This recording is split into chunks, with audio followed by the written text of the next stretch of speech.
In 1923, Stephen Langdon published a translation of a tablet held in the Ashmolean Museum, catalogue number WB444. The tablet had been excavated from Lhasa and dated to the Old Babylonian period, nearly 4,000 years old.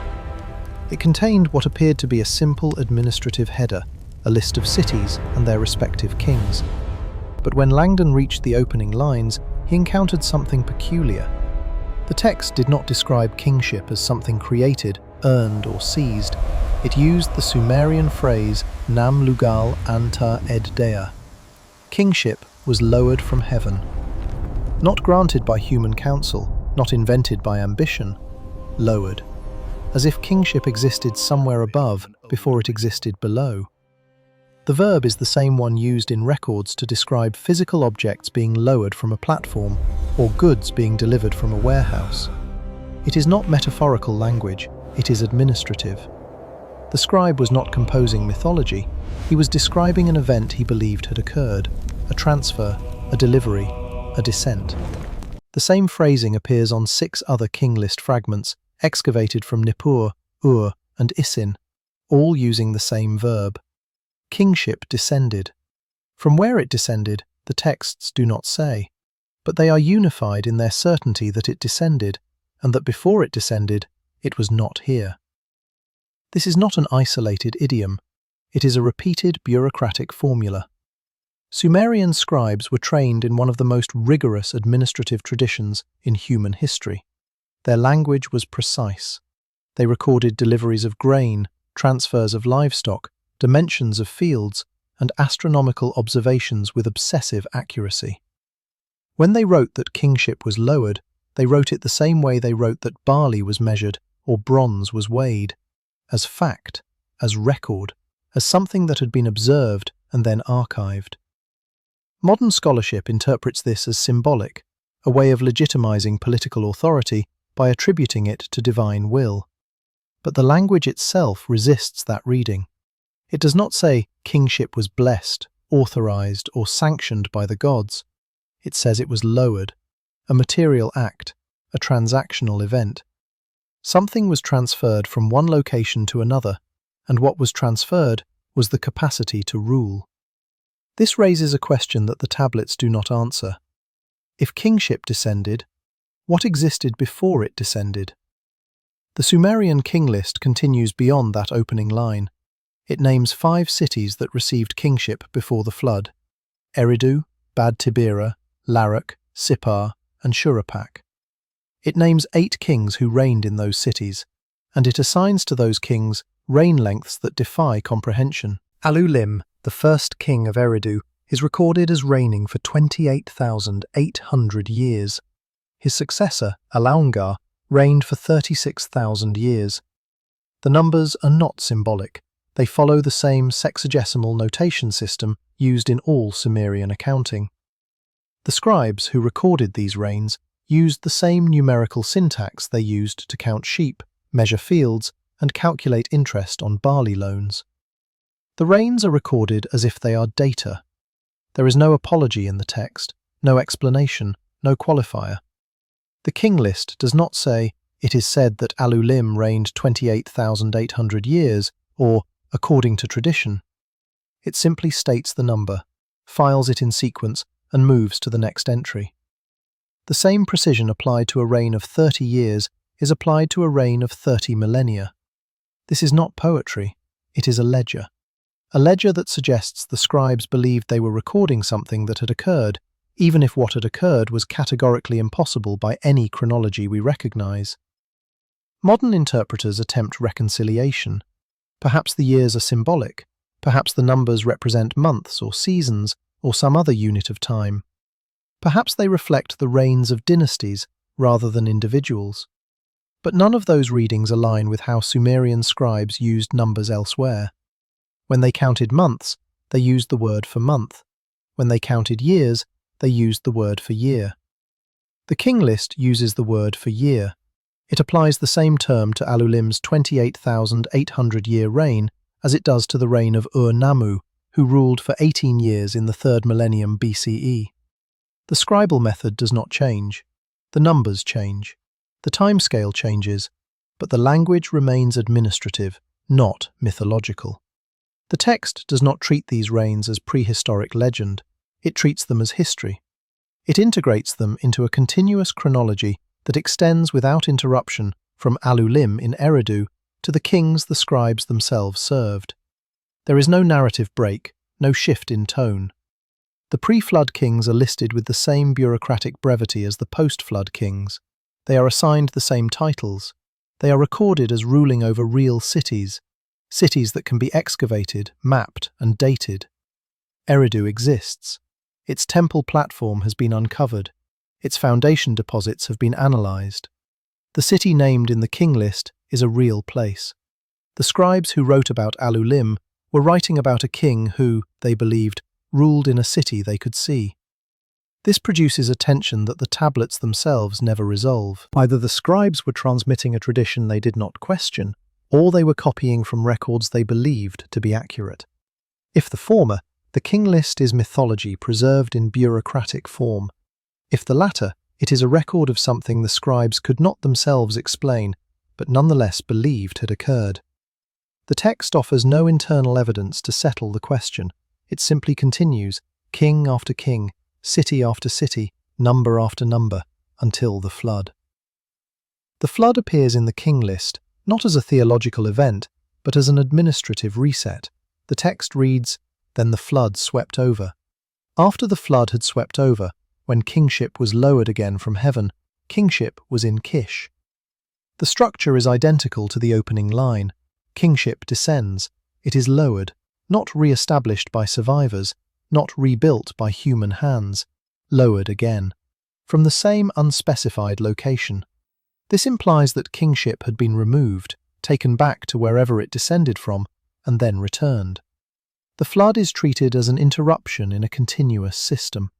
Authority existed before, authority was withdrawn, authority was restored. This is not the language of myth-making. Mythologies explain origins, they provide reasons, they assign intentions to gods. The King List does none of that. It records a sequence. Before the flood, kingship was here. During the flood, it was not. After the flood, it was here again. The mechanism of removal and return is not described. The cause of the flood is not mentioned. The will of any deity is not invoked. The scribes recorded the pattern as if it were self-evident, as if the transfer of kingship was an observable fact, like the rising of the river or the harvest of barley. Tablet CBS 10673, held in the University of Pennsylvania Museum, preserves a variant version of the King List. It was excavated from Nippur, the religious centre of Sumer, and dates to the Ur-III period. The text is nearly identical to the Ashmolean version, but in one detail it differs. Where other versions list 8 pre-flood kings, CBS 10673 lists 10. 2 additional names appear, Enmendur-Ana and Ubar-Tutu. Enmendur-Ana is elsewhere described as a king who was taken into the presence of the gods Shamash and Adad, and taught the secrets of heaven and earth. Ubar-Tutu is identified in later tradition as the father of Ziusudra, the flood hero. The addition of these names does not disrupt the structure of the list. They are integrated seamlessly, assigned cities and reign lengths, and filed in chronological order. But their inclusion suggests something else. The King List was not fixed. It existed in multiple versions, each reflecting different archival traditions. Different scribes, working in different cities, preserved different sequences.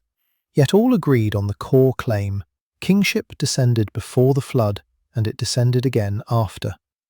This multiplicity of versions is not a sign of textual corruption, it is a feature of Sumerian record-keeping. Scribes did not work from a single authoritative manuscript. They copied from the archives available to them. They transmitted what their predecessors had transmitted. Each city maintained its own records, and those records were not always identical. But the fundamental structure remained consistent. Kingship was lowered. Kings reigned for impossible lengths of time. The flood intervened. Kingship was lowered again. This is not the behaviour of a text that was invented for political purposes. Political propaganda does not preserve contradictory versions, It does not tolerate ambiguity. It does not transmit numbers it cannot explain. The King List does all of those things. It behaves like a record that scribes believed they were obligated to preserve, even when they could not account for what it claimed. So the question is not whether the King List is literally true. The question is what the scribes thought they were preserving. Did they believe kingship had actually descended? Did they think human rulers had once reigned for tens of thousands of years? Or were they copying something older, something they did not fully understand, but were trained to transmit without alteration? The text does not say. It descends into the archive, is copied, transmitted, and filed, and the pattern it describes, authority from above, impossible time, interruption, and return, remains encoded in the bureaucratic language of ancient Mesopotamia. If this was memory, what was being remembered? The reign lengths in the Sumerian King List do not decrease gradually, they collapse.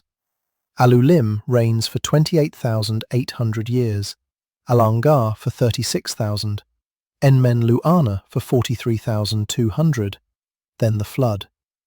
After the flood, the first king of Kish, Gaur, reigns for 1,200 years.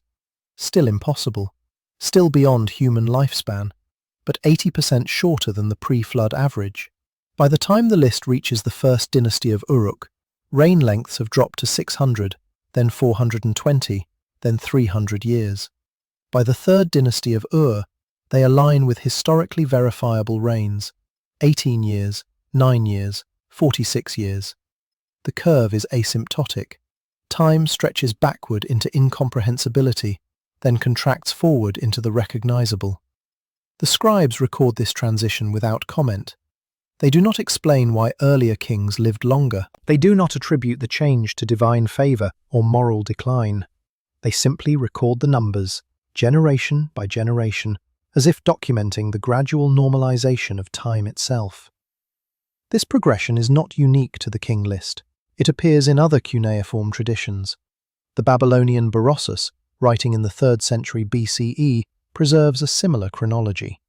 He lists 10 kings who reigned before the flood, assigning them a combined total of 432,000 years. The structure mirrors the Sumerian list: extreme antiquity, a catastrophic break, and then a slow return to normal time.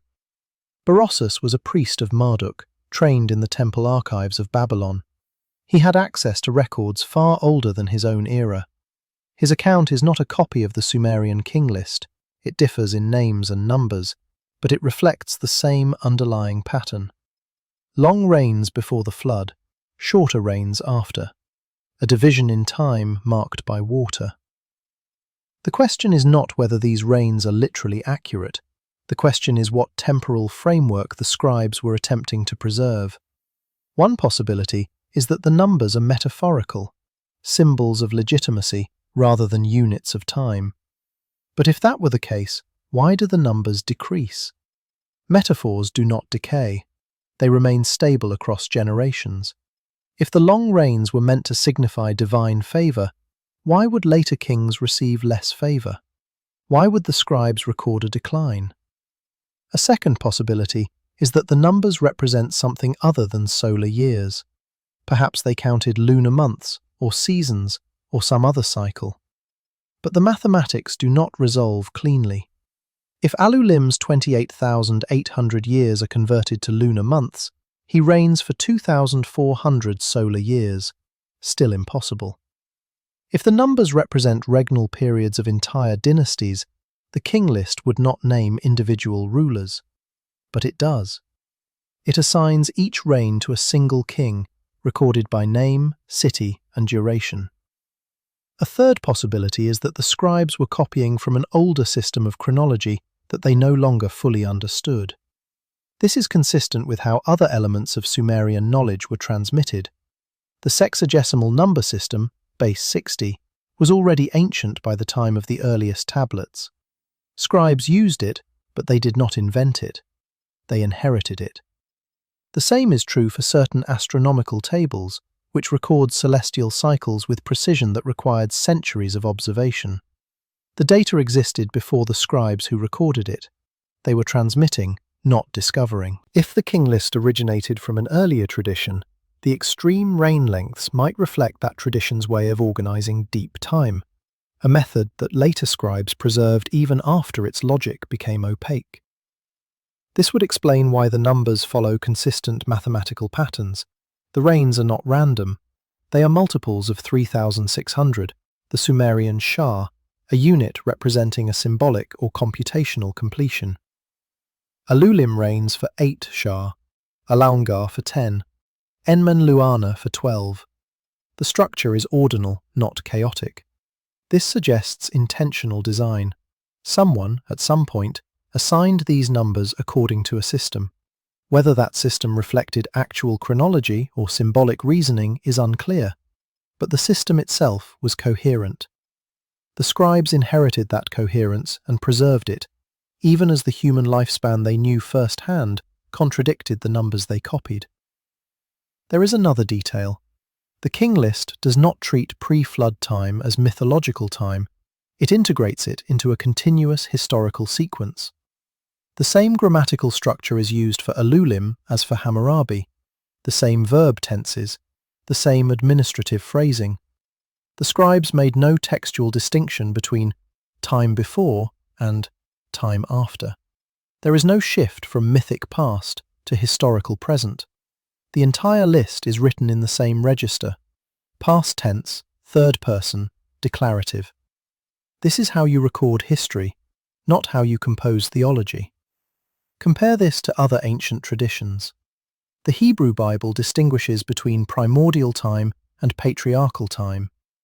The genealogies in Genesis shift in tone and detail after the flood. The lifespans decrease, but the narrative style changes as well. The stories become more grounded, more specific. The Sumerian King List makes no such transition. It simply continues. The only break is the flood itself, a single line inserted between two dynasties. Then the list resumes, using the same formulas, the same structure, the same bureaucratic neutrality. If the scribes considered the pre-flood period to be fundamentally different in nature, mythical rather than historical, they gave no textual indication of it. This raises the problem of what the scribes thought time was. Did they conceive of a past in which human biology functioned differently? Did they believe that earlier generations lived longer because the world itself was different? Or did they simply copy what was in the archive, regardless of whether it made sense? Sumerian scribes were not philosophers.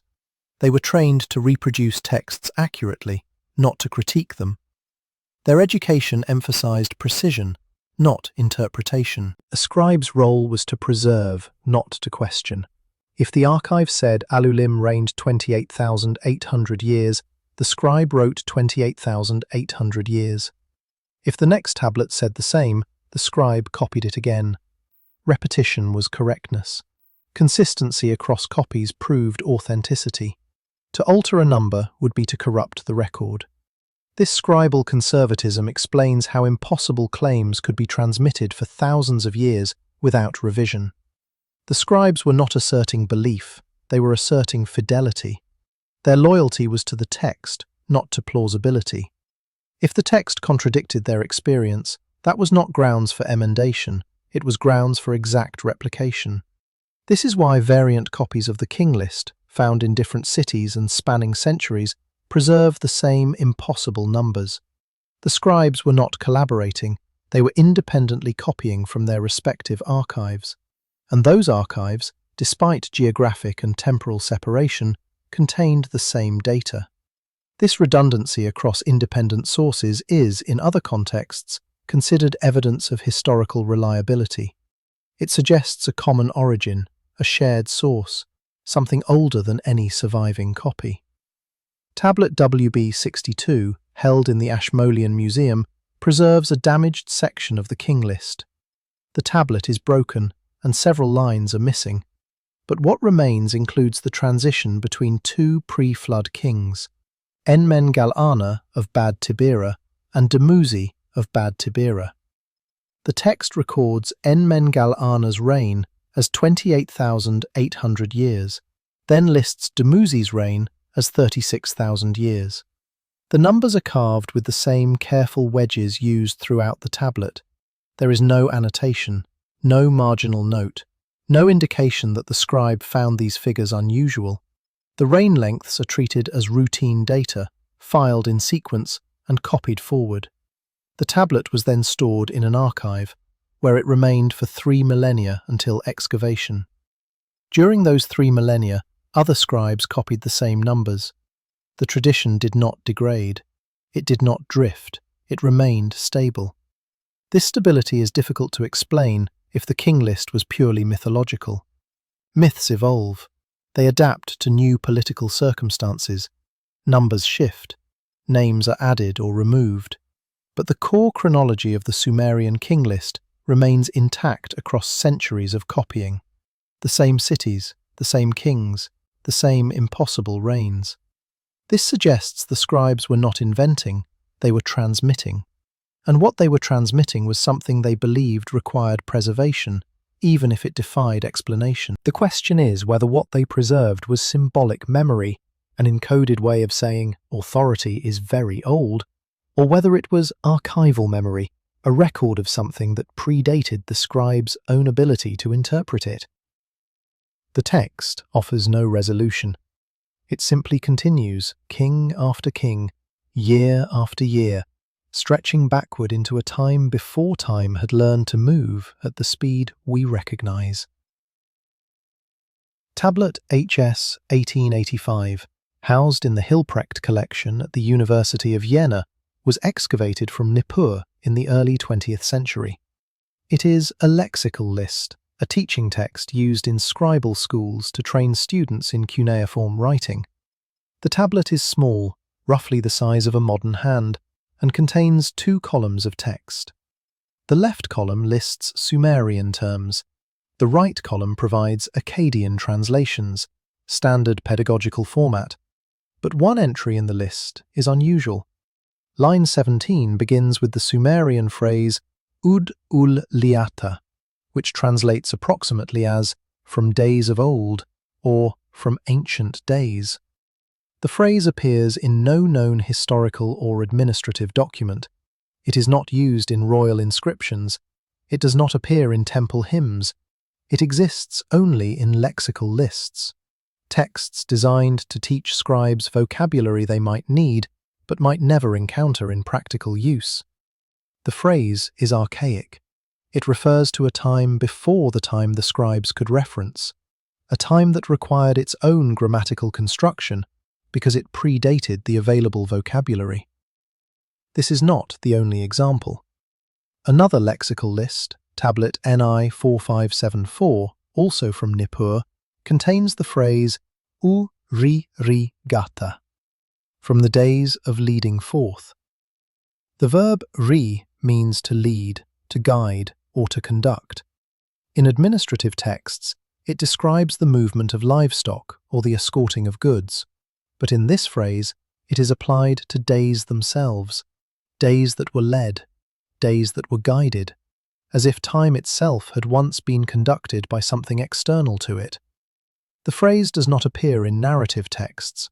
It exists only in pedagogical archives, preserved as vocabulary that students needed to recognize, but not necessarily use. The scribes were teaching future scribes how to read texts that referenced a time structure they no longer employed. Why preserve vocabulary for a past you cannot access? Lexical lists are not creative exercises, they are tools of continuity. Scribes compiled them to ensure that future generations could read older tablets, even if the contexts those tablets described had disappeared. The inclusion of phrases like Ud ul liata suggests that older texts existed, texts that used this language, texts that described events from days of old. The lexical lists were bridges. They allowed later scribes to interpret earlier records without understanding the world those records described. This is archival practice, not mythological embellishment. The scribes were not inventing ancient vocabulary, they were cataloguing it. The same pattern appears in Sumerian grammatical constructions. The language contains verbal forms that indicate not just past action, but remote past action, events separated from the present by an unspecified distance. The prefix ba marks completed action in the near past. The prefix marks remote or ancient action. The distinction is grammatical, not stylistic. It is built into the language itself. Sumerian does not simply say, "this happened." It distinguishes between "this happened recently" and "this happened long ago." The scribes had a linguistic mechanism for encoding temporal distance, and they used it. Tablet CBS 11319 from the University of Pennsylvania Museum preserves a hymn to the goddess Inanna. The hymn describes her temple in Uruk, the Eanna, and refers to its foundation in the ancient days when heaven and earth were separated. The phrase uses the remote past verbal prefix. The separation of heaven and earth is treated not as mythological cosmogony, but as a datable event, something that occurred in a past that could be grammatically marked. The text does not say, "in the beginning," or "when the gods created." It says, "in the ancient days," using the same temporal marker scribes used for events within historical memory. The implication is that the separation of heaven and earth was not timeless. It was historical, remote, but historical. This creates a problem for interpretation. If the scribes treated cosmogonic events as historical, what distinguished history from mythology in their system? The answer may be that they did not make that distinction. The boundary between myth and history is a modern invention. Sumerian scribes archived both in the same way. They recorded the construction of a granary and the separation of heaven and earth using the same administrative language. Both were events. Both had occurred. Both required preservation. The scribes were not concerned with ontological categories. They were concerned with transmission. If something had been recorded, it was worth copying. If it had been copied, it was authoritative. The content of the record was secondary to the act of preservation. Tablet UET 611, excavated from contains a school exercise. A student scribe was practicing a standard literary formula. In those days, in those ancient days, in those nights, in those ancient nights. The formula appears in multiple Sumerian compositions. It is a narrative opener, a way of marking a story as taking place in deep time. But the formula is not metaphorical. It uses specific temporal language. The word for ancient is ud, a reduplicated form that emphasizes remoteness. The phrase does not mean once upon a time. It means in days that are doubly distant. The scribes had a way of saying long ago. They also had a way of saying very long ago, and they used the latter formula intentionally when referring to periods they understood to be separated from their own era by more than ordinary time. This double distancing appears in references to pre-flood events. The city of Eridu, identified in the King List as the first city to receive kingship, is described in temple hymns as existing in the ancient days, in the days of creation. The phrase uses the remote past prefix and the reduplicated temporal marker. Eridu is not simply old, it is archaically old. It belongs to a time that the scribes marked as fundamentally prior. Yet Eridu is also a real city. Its ruins can be visited. Its temple platform, the Abzu, has been excavated. Its foundation deposits have been analysed. The city described as existing in doubly remote time is the same city that exists in archaeological strata. The scribes were not creating an imaginary past. They were describing a real location and placing it in a temporal category they had linguistic tools to express. The lexical lists also preserve terms for types of knowledge that are described as inherited rather than discovered. Tablet Ha-Ra. Hubulu, one of the longest lexical series in cuneiform literature, contains a section listing terms for wisdom, skill, and craft. One entry is Nam-Ku, purification ritual, which the list describes as from the ancient instructions. Another is Nam Lu Ulu, humanity, glossed as from the days of fashioning. The terms are not neutral. They are framed as transmissions. Rituals were not invented. They were instructed by someone at some prior time. Humanity was not simply present. It was fashioned by something in a prior epoch. The scribes used passive constructions to indicate origins they could not specify. The knowledge existed. The source of the knowledge was unspecified but assumed. This passivity extends to technological and administrative systems. The Sumerian word for scribe is dubsar, tablet writer. But the word for the scribal art itself is nam dubsar ra, and it is described in lexical lists as si-sa, made straight, or put in order. The scribal system was not invented by scribes. It was ordered. By whom, the term does not say. The same passive framing appears in references to law, kingship, and temple rites. These institutions are described not as human creations, but as arrangements. They were set in place. The scribes recorded them. But the origin of the arrangement predated the scribe's role. Tablet BM 54629 in the British Museum contains a fragmentary reference to the instructions of old regarding the measurement of fields. The text describes a method for calculating irregular field areas using geometric approximation. The method is introduced with the phrase, "as was done in the first days." No explanation follows. The method is presented as given. The scribe does not justify it, derive it, or attribute it to a known authority. It simply is. This is not how you introduce an innovation. It is how you reference a standard. The scribes were not describing the invention of geometry. They were applying it as their predecessors had applied it, as the first days had established it. The consistency of this passive framing across multiple genres, hymns, lexical lists, school exercises, administrative texts, suggests a shared assumption among Sumerian scribes. They did not see themselves as the originators of their knowledge. They saw themselves as custodians. Their task was not to create, but to preserve. The systems they used, writing, mathematics, law, astronomy, were understood as inheritances. From whom or from what they had inherited them, the tablets do not always say. But the scribal language consistently defers origin backward, into a time before the scribe's own records begin. The vocabulary for that time exists. The grammar for describing it exists. But the records themselves start mid-sequence, as if something earlier had already been written, filed, and lost.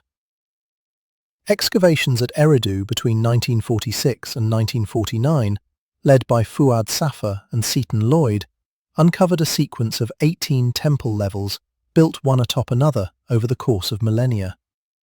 The earliest level, Temple 1, dates to approximately 5000 BCE, placing it in the Ubaid period, long before the emergence of writing, urban planning, or any centralized state.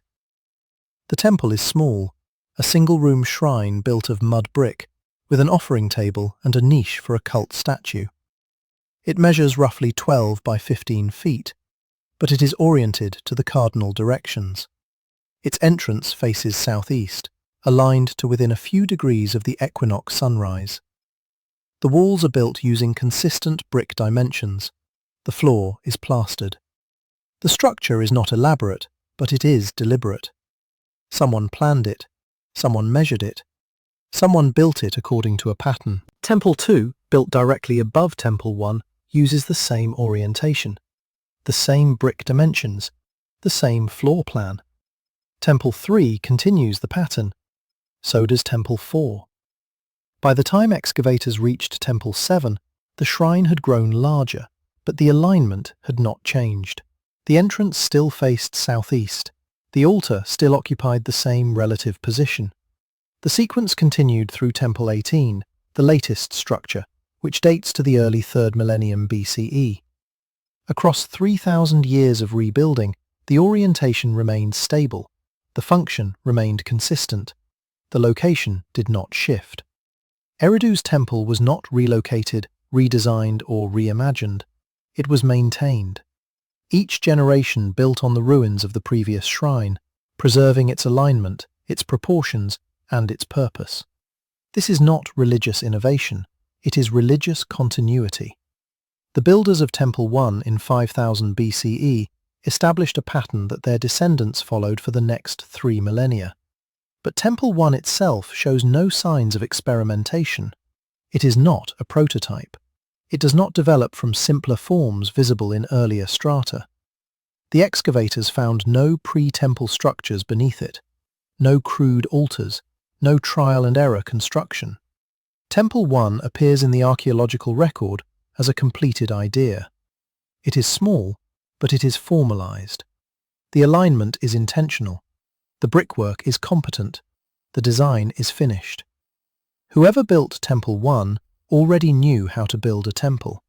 The same pattern appears at Uruk, where excavations uncovered the Inanna precinct, a temple complex dedicated to the goddess Inanna. The earliest phases of the Inanna date to the late Uruk period, approximately 3500 BCE. But beneath those phases, archaeologists found older structures, mud brick platforms and courtyards that predate the monumental temples by several centuries. These older structures are not domestic buildings. They are not storage facilities. They are ritual spaces. Their layouts suggest public use. Their locations, directly beneath the later temples, suggest continuity of sacred function. The Inanna was not founded in 3500 BCE. It was expanded then. The site had already been sacred. Someone had already designated it. The builders of the monumental temples inherited the sanctity of the site. They did not create it. This inheritance of sacred space is consistent across early Sumerian cities. At Ur, the ziggurat of Nana was built in the 21st century BCE by King Ur-Nammu. But excavations beneath the ziggurat revealed older temple platforms, including a structure that dates to the early dynastic period, 1,000 years earlier. That earlier temple had the same orientation as the later ziggurat. It honored the same deity. It occupied the same location. Ur-Nammu did not choose where to build the ziggurat. The location had been established. His task was to rebuild it, larger and more permanent. The ziggurat is a monument to continuity, not innovation. The consistency of temple orientation raises another question. How did the builders achieve it? Aligning a structure to the cardinal directions requires observation. You must track the sunrise or the position of stars. You must mark the angles and transfer them to the construction site. This requires either experience or instruction. The builders of Temple 1 at Eridu had one or the other. They did not guess. The alignment is too precise. They measured. But no records of that measurement survive. No instructional texts from the Ubaid period describe how to orient a building. No diagrams, no templates. The knowledge existed, but it was not written down. It was transmitted some other way. Later Sumerian texts do preserve architectural instructions. Tablet AO 65055, held in the Louvre, is a foundation inscription from the reign of Gudea, a ruler of Lagash in the 22nd century BCE. The inscription describes the construction of a temple to the god Ningirsu. Gudea claims that the god appeared to him in a dream and gave him the temple's dimensions. The text lists measurements for the walls, the gate, the inner chambers, and the height of the foundation platform. The numbers are precise. The dimensions are recorded in cubits and fingers, using standard Sumerian metrological units. The text does not describe trial and error. It does not mention consultation with architects. The measurements are given. Gudea's task is to implement them. This narrative structure, divine instruction followed by human execution, appears in multiple building inscriptions. The king does not design the temple. He receives the design. The design comes from a source outside the king's own knowledge. Whether that source is understood as a god, a dream, or an archival tradition, the structure is the same. The plan precedes the building. The builder is an executor, not an originator. This is consistent with how Sumerian scribes described other aspects of their civilization. Kingship was lowered. The scribal art was ordered. Temple plans were given. Human agency is acknowledged, but it is framed as secondary. The primary actor is always anterior. Temple architecture also exhibits standardization that suggests shared knowledge across regions. The tripartite plan, a central hall flanked by 2 rows of smaller rooms, appears in temples across Sumer, from Eridu to Uruk to Nippur. The plan is not identical in every case, but the structure is consistent. Central chamber, side rooms, symmetrical layout. The repetition of this form across multiple cities, built by different rulers, suggests a shared template. The builders were not inventing independently. They were following a model. But no single text describes that model. No architectural manual survives from the early periods. The form was transmitted, but the transmission was not textual. It was practical. It was taught, demonstrated, and replicated. One possibility is that the earliest temples preserved architectural traditions from an earlier period, and later builders replicated those traditions without fully understanding their origins. This would explain why temple orientations remain stable, even as building techniques evolve. The orientation is part of the inherited form. To change it would be to break continuity. And continuity, in Sumerian religious practice, is paramount. The gods do not change. The rituals do not change. The locations do not change. The temples are rebuilt, but they are rebuilt on the same foundations, facing the same directions, serving the same functions. The architecture is conservative because the theology is conservative. The past is authoritative. To maintain the temple is to maintain access to what the temple was always for. This raises the question of what always means. Eridu's Temple 1 dates to 5000 BCE, but the city of Eridu is named in the Sumerian King List as the first city to receive kingship from heaven. The King List places Eridu before the flood, in the era of impossible reign lengths. If Temple 1 marks the beginning of Eridu's sacred history, then the King List is referencing a real place and assigning it a prehistory that extends beyond archaeological visibility. If Temple 1 is not the beginning, if earlier structures existed but have not been found, then the temple sequence is even older. Either way, the Sumerians understood Eridu as ancient. They understood its temple as a foundation from the earliest time, and they rebuilt that temple generation after generation to preserve its connection to that time. The temple is not a monument to a god. It is a monument to continuity. Its orientation is not symbolic. It is practical. The builders aligned the temple to the cosmos because they believed the cosmos had established the alignment. The temple's function was not to create sacred space, but to maintain it. The space was already sacred. The temple marked it, protected it, ensured that the relationship between the city and the divine order remained unbroken. The architecture is an act of memory, and the memory extends further back than the buildings themselves. The temples are younger than the sanctity they house. In the early 1900s, excavators working at the site of Farah, ancient Shuruppak, uncovered a collection of administrative tablets dating to the mid-3rd millennium BCE. Among them was a lexical list cataloguing divine names. The list is arranged hierarchically, beginning with the highest gods and descending through minor deities and temple functionaries. Near the top of the list, immediately after the gods An and Enlil, appears the term Anunnaki. The term is not explained, it is simply listed as if its meaning was self-evident. The Anunnaki are categorized as a collective, not as individual deities. They are grouped. They are treated as a class. The term itself is Sumerian, Anuna, often interpreted as offspring of An, the sky god, and Ki, meaning earth. The Anunnaki are those of royal seed placed on earth, or, more literally, the princely offspring stationed on the ground. The term does not describe creators or originators, it describes occupants. The Anunnaki are positioned, they are placed. The language is spatial, not theological.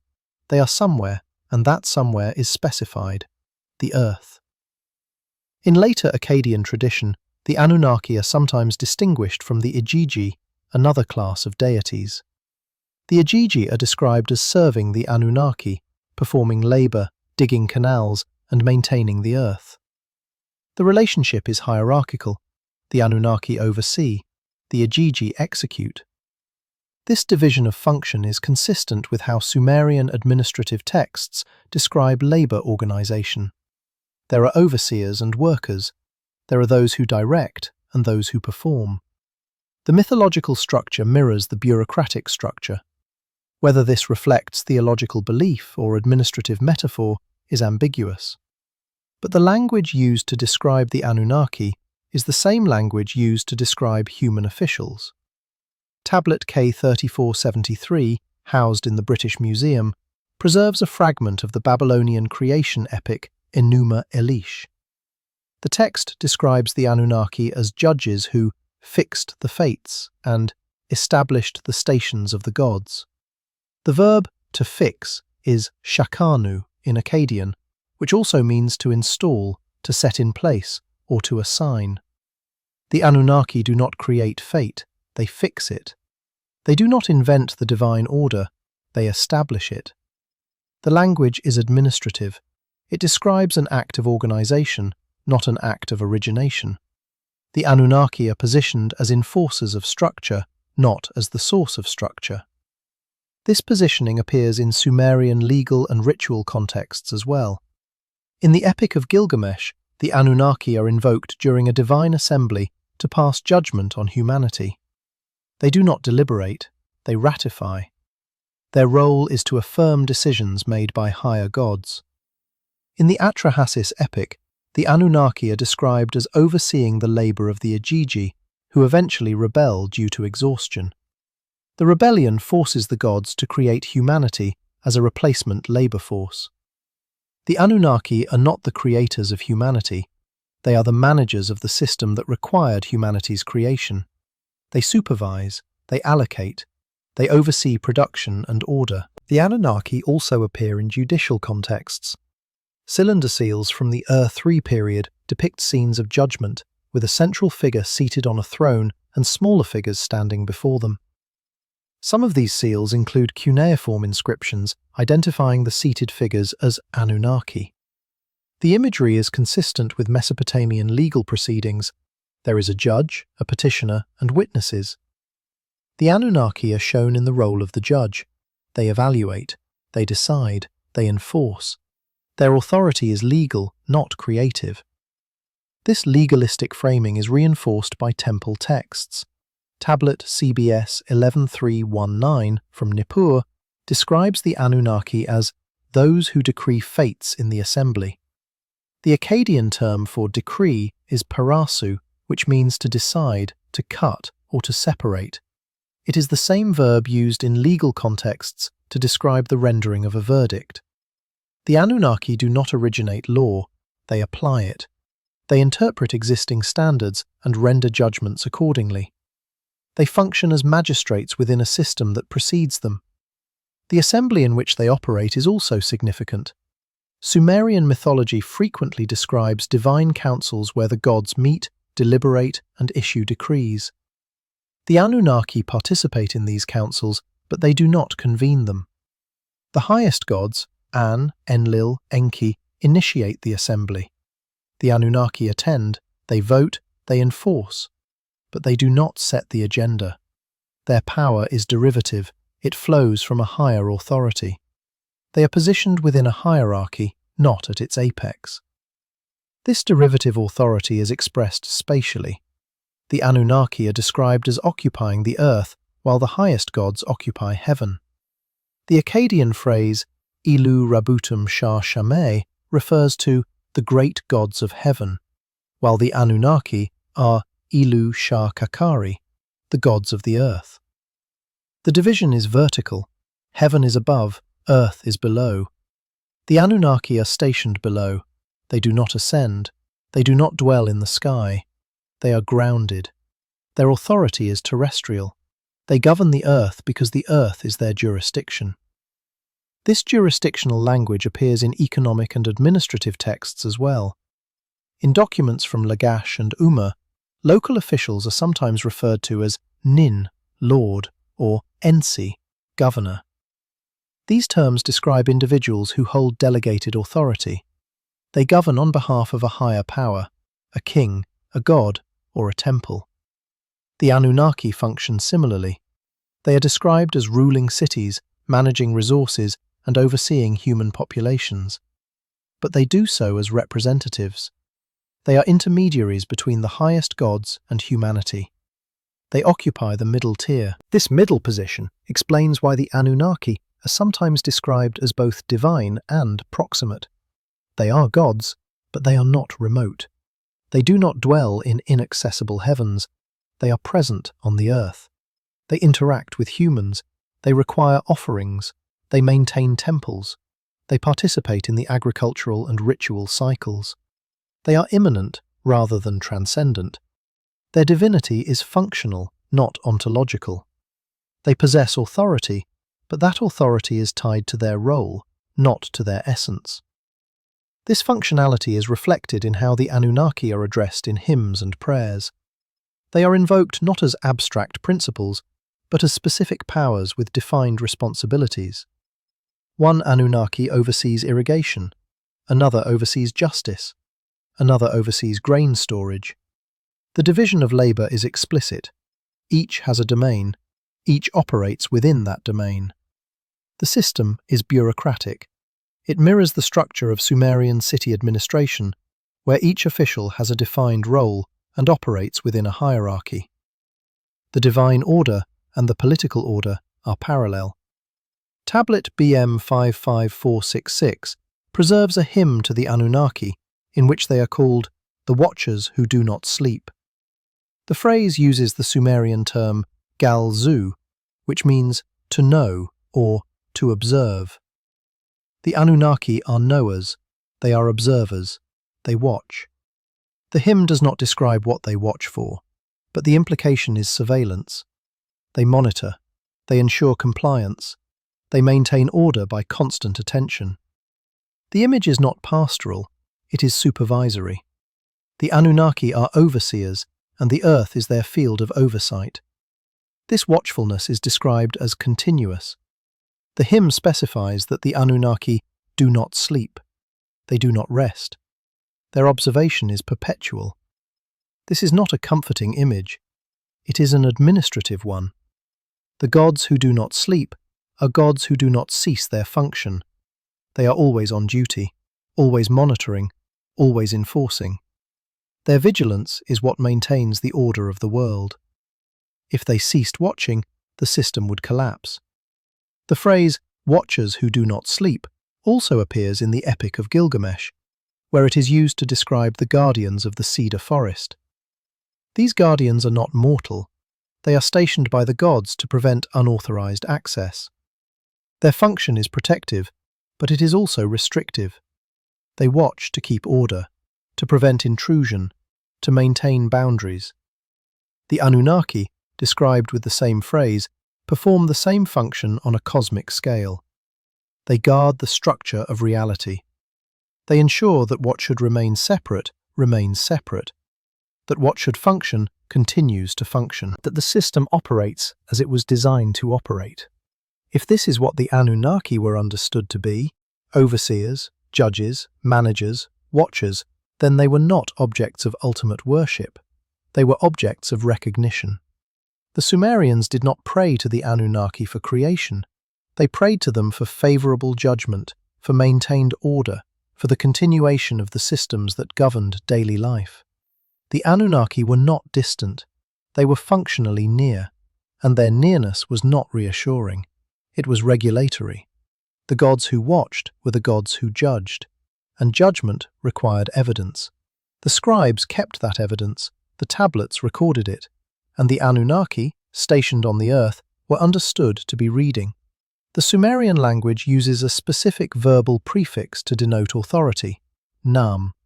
The prefix transforms a noun into an abstract concept of office or capacity. Lugal means king. Nam Lugal means kingship, not a person, but the office itself. En means lord or priest.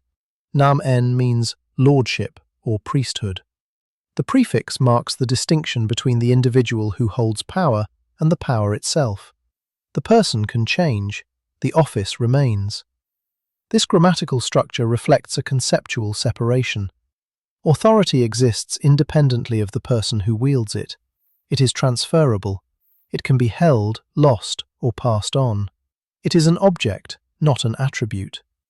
This separation appears throughout Sumerian political and religious language. When the King List says that kingship was lowered from heaven, it uses the term Nam Lugal, not a king, but kingship. What descended was not a person. It was the capacity to rule, the office, the authority, the right to exercise power. The King List does not say that a god became king. It says that the function of kingship was transferred from one domain to another, from heaven to earth, from one order to another. The scribes describe the event as a transaction. Something that existed in one location was moved to another location. The mechanism of the move is not explained, but the result is clear. Authority that was once above became present below. This transactional language is consistent with how Sumerian scribes described other transfers. Goods were lowered from storehouses. Offerings were presented to gods. Barley was distributed to workers. The verb used in all these contexts is ed, to bring down or to descend. It is a logistical term. It describes movement from a higher position to a lower one. When applied to kingship, it does not suggest metaphor. It suggests literal transfer. Kingship was stored somewhere. It was then delivered. The King List records the delivery, not the reasons for it. The scribes were accountants, not theologians. They documented what happened, not why it happened. The same grammatical structure applies to other forms of authority. Namdub-Sar means scribehood, the abstract capacity to write, not the scribe himself. The scribal schools taught students to embody Namdub-Sar. The student learned the skill, but the skill itself was understood as pre-existing. It was transmitted, not created. The scribal curriculum included lexical lists, mathematical tables, and legal formulas. These were not invented by the teachers. They were inherited. The role of the teacher was to pass them on. The role of the student was to receive them. The system was stable because the knowledge was treated as fixed. Learning was replication, not innovation. This fixity extended to the language itself. Sumerian scribes did not alter spellings or update grammatical forms to reflect spoken changes. The written language remained consistent across centuries, even as the spoken language evolved. By the Old Babylonian period, Sumerian was no longer spoken in daily life. It had been replaced by Akkadian. But scribes continued to write in Sumerian. They copied Sumerian texts. They composed new Sumerian hymns and legal documents. The language was preserved not because it was living, but because it was authoritative. It was the language of the archive, the language of the temple, the language in which kingship had first been described. To write in Sumerian was to participate in continuity. To write in Akkadian was to translate. The original language held a status that the vernacular did not. This status is visible in bilingual texts. Tablet K4623 from Nineveh contains a Sumerian incantation with an Akkadian translation written in parallel columns. The Sumerian text is the primary version. The Akkadian is provided as a gloss for readers who no longer understand Sumerian. The Akkadian does not replace the Sumerian, it supplements it. The authority remains with the original language. The translation is a tool, not a substitution. This bilingual practice continued for over 1,000 years, long after Sumerian ceased to be spoken. The scribes preserved the language because they believed the concepts it expressed were irreducible. To translate Sumerian into Akkadian was to risk losing something essential. So they kept both, the original and the interpretation, the source and the approximation. The Sumerian term for guardian or overseer is ugula. The term appears in administrative texts to describe officials who supervise labor, manage resources, and ensure that work is completed according to plan. The ugula does not perform the labor, he watches it, he directs it, he reports on it. His authority is delegated from above. He acts on behalf of someone higher in the hierarchy, a governor, a king, or a temple administrator. The ugula is accountable. If the work is not done, he answers. His role is both privileged and precarious. He has power over those below him, but he is answerable to those above. The same term, ugula, is used in religious texts to describe certain deities. The Anunnaki are sometimes called ugala didli, various overseers. The grammatical structure is identical to administrative usage. The gods are described as performing the same function that human officials perform, supervision. They oversee human activity. They ensure compliance with divine order. They report to higher gods. The parallel between human and divine administration is not metaphorical, it is structural. The Sumerians described their gods using the language of their bureaucracy because they understood divine authority and human authority as operating on the same principles. Both were hierarchical, both were delegated, both required enforcement. This linguistic overlap extends to the term for command or instruction. The Sumerian word is inim, which also means word or utterance. But in administrative contexts, inim refers to an order issued by a superior. An inim is not a suggestion, it is a directive. It carries the authority of the one who issues it. To disobey an inim is not simply to disagree, it is to violate the hierarchy. The same term is used in religious texts to describe the commands of gods. When Enlil issues an inim, it is binding, not because it is wise, but because Enlil has the authority to issue it. The command is authoritative because of who speaks, not because of what is said. This authority-based language contrasts with later Greek philosophical language, where truth is evaluated by reason. In Sumerian thought, truth is evaluated by source. If a command comes from a higher authority, it is correct. If a record is preserved in the archive, it is accurate. The scribes did not question the King List's claim that Alulim reigned for 28,800 years. The archive said so. The tradition said so. The authority of the text derived from its transmission, not from its plausibility. To question it would be to undermine the entire system of knowledge preservation. So the scribes copied it, faithfully, exactly, generation after generation. The concept of oversight extends to cosmology. Sumerian hymns describe the gods as assigning functions to the elements of creation. Enlil assigns the function of the storm. Enki assigns the function of the waters. Utu assigns the function of the sun. The verb used is gar, to place or to set. The gods do not create these elements, they position them. They assign them roles within an existing order. The cosmos is not invented, it is organized.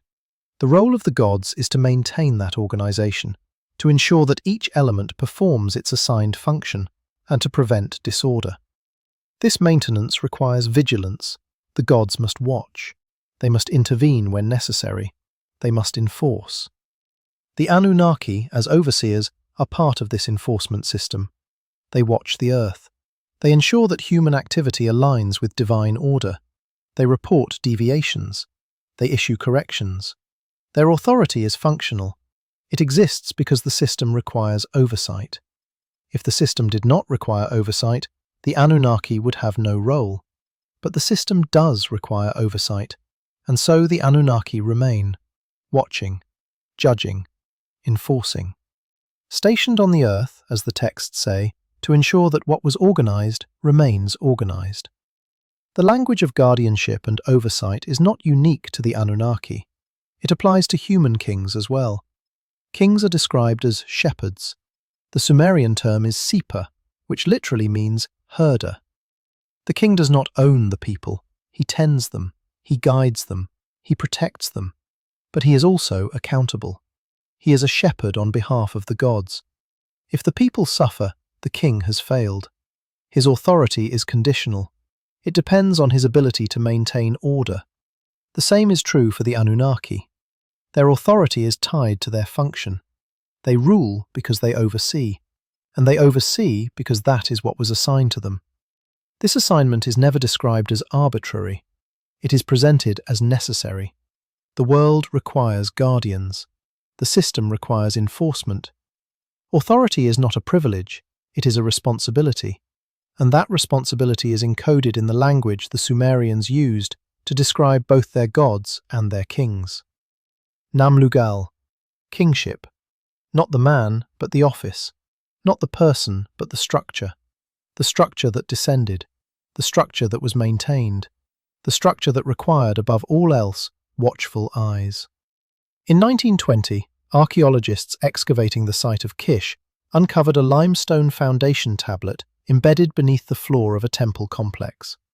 The tablet bore a cuneiform inscription, identifying it as a record of temple construction, but the inscription itself presented a problem. It was written in archaic Sumerian script, a form so early that it predated the standardized cuneiform used in later periods. The shapes of the signs were cruder, more pictographic. The syntax was compressed. The scribes who carved it had not yet fully developed the grammatical conventions that would later define Sumerian writing. Yet the tablet was not a rough draft. It was carefully carved, smoothed, and ritually buried. It was treated as authoritative. It was placed in a position of significance, beneath the temple floor, where it would remain hidden but preserved.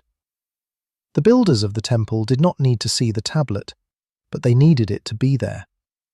This practice, burying inscribed tablets or bricks in temple foundations, is common throughout Mesopotamia.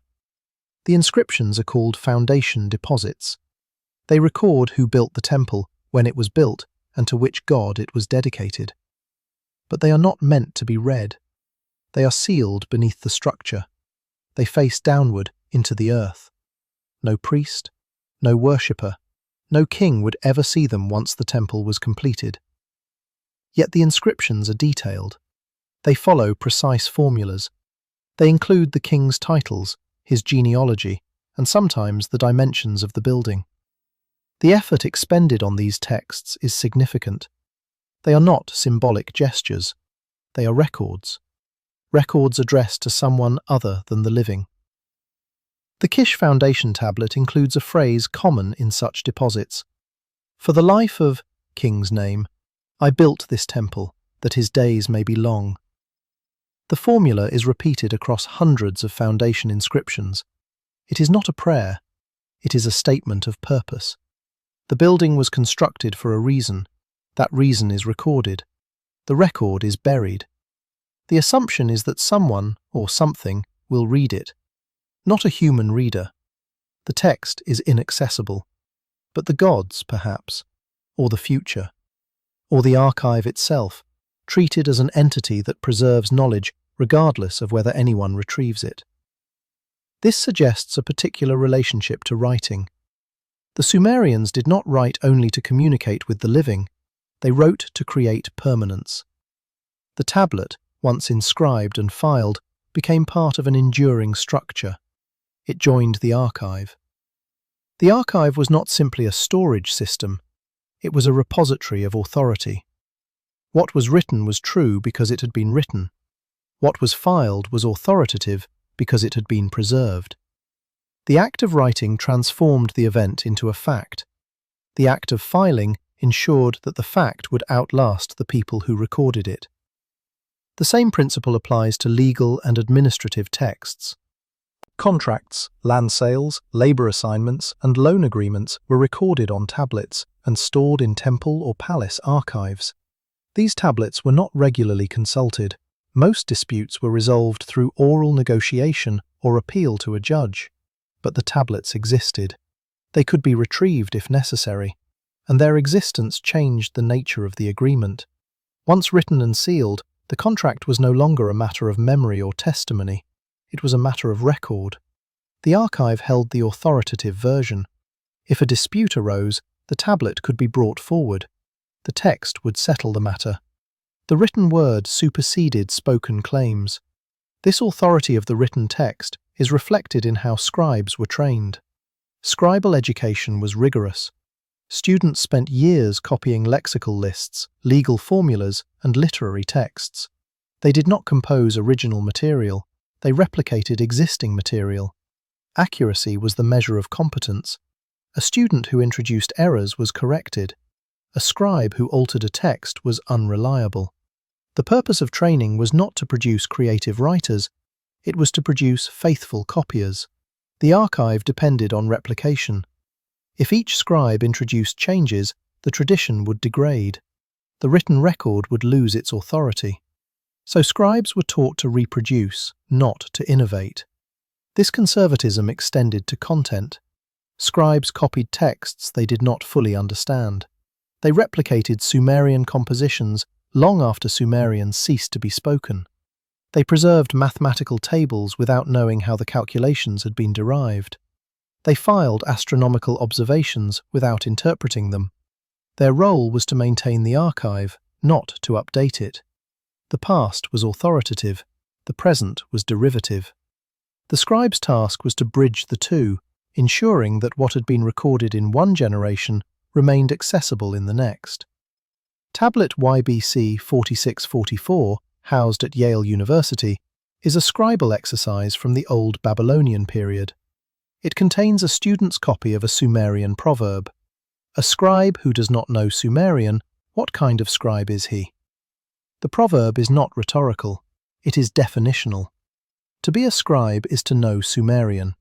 Even though Sumerian was no longer spoken, even though the student would conduct his professional work in Akkadian, the scribal identity was tied to the language of the archive. To lose Sumerian was to lose access to the tradition.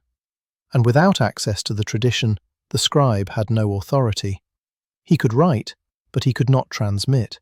He could create documents, but he could not participate in the continuity that gave those documents meaning. This continuity was spatial as well as temporal. The archive was not dispersed. It was housed in specific locations, temples, palaces, and administrative centres. These buildings were not arbitrary. They were designated. They were built according to established plans. They were maintained across generations. The archive was tied to the building. The building was tied to the site. The site was sacred. Not because the gods lived there, but because the records were there. The archive sanctified the location. To destroy the archive was to sever the connection between past and present. To preserve the archive was to preserve the city's identity. The archive was not just information storage, it was institutional memory made tangible. This is why temple destruction is described in Sumerian lamentations as catastrophic. The lamentation over the destruction of Ur, composed in the early 2nd millennium BCE, describes the burning of the city's temples and the scattering of its tablets. The text does not mourn the physical buildings, it mourns the loss of the archive. The tablets of the house of the Great Lady are scattered. The tablets of the house of wisdom are thrown into the fire. The tablets are personified. They are treated as casualties. Their destruction is described with the same language used for the deaths of people. The archive has died, and with it, the city's connection to its own past. This connection is not sentimental, it is structural. Without the archive, the city cannot prove its treaties, it cannot verify its land holdings, it cannot reference its legal precedents. The king cannot legitimize his rule by referencing his predecessors. The temple cannot conduct its rituals according to tradition. The scribes cannot teach the next generation. The destruction of the archive is the destruction of the institution. The building can be rebuilt. The population can recover. But if the tablets are gone, the continuity is broken. The city becomes unmoored from its history. It must begin again, without reference to what came before. This is why Sumerian cities invested so heavily in archival preservation. Tablets were stored in sealed rooms. They were organized by subject, date, and type. They were inventoried. They were protected from fire, flood, and theft. The scribes who managed the archive were among the most trusted officials in the city. Their work was not clerical, it was custodial. They guarded the city's memory, and that memory was understood as essential to the city's survival. Without it, the city was not a city. It was a collection of buildings and people, but it had no identity, no history, no authority. This raises a question about the texts the scribes preserved. If they were preserving records they believed to be authoritative, then the content of those records mattered. If the King List said kingship descended, the scribes filed it as fact.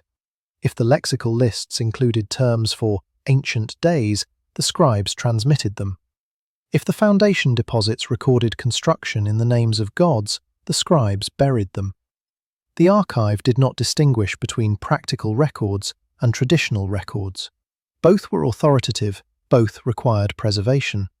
The scribes copied what was in the archive, they filed what was copied, and the archive grew, generation after generation, until it contained not just the history of the present, but the inherited memory of a time the scribes themselves could not access. In 1854, Henry Rawlinson published a translation of cuneiform tablets recovered from Nineveh, part of the library of Ashurbanipal, last great king of Assyria. Among the texts was a series of astronomical observations recording the movements of Venus over a span of 21 years. The observations were precise.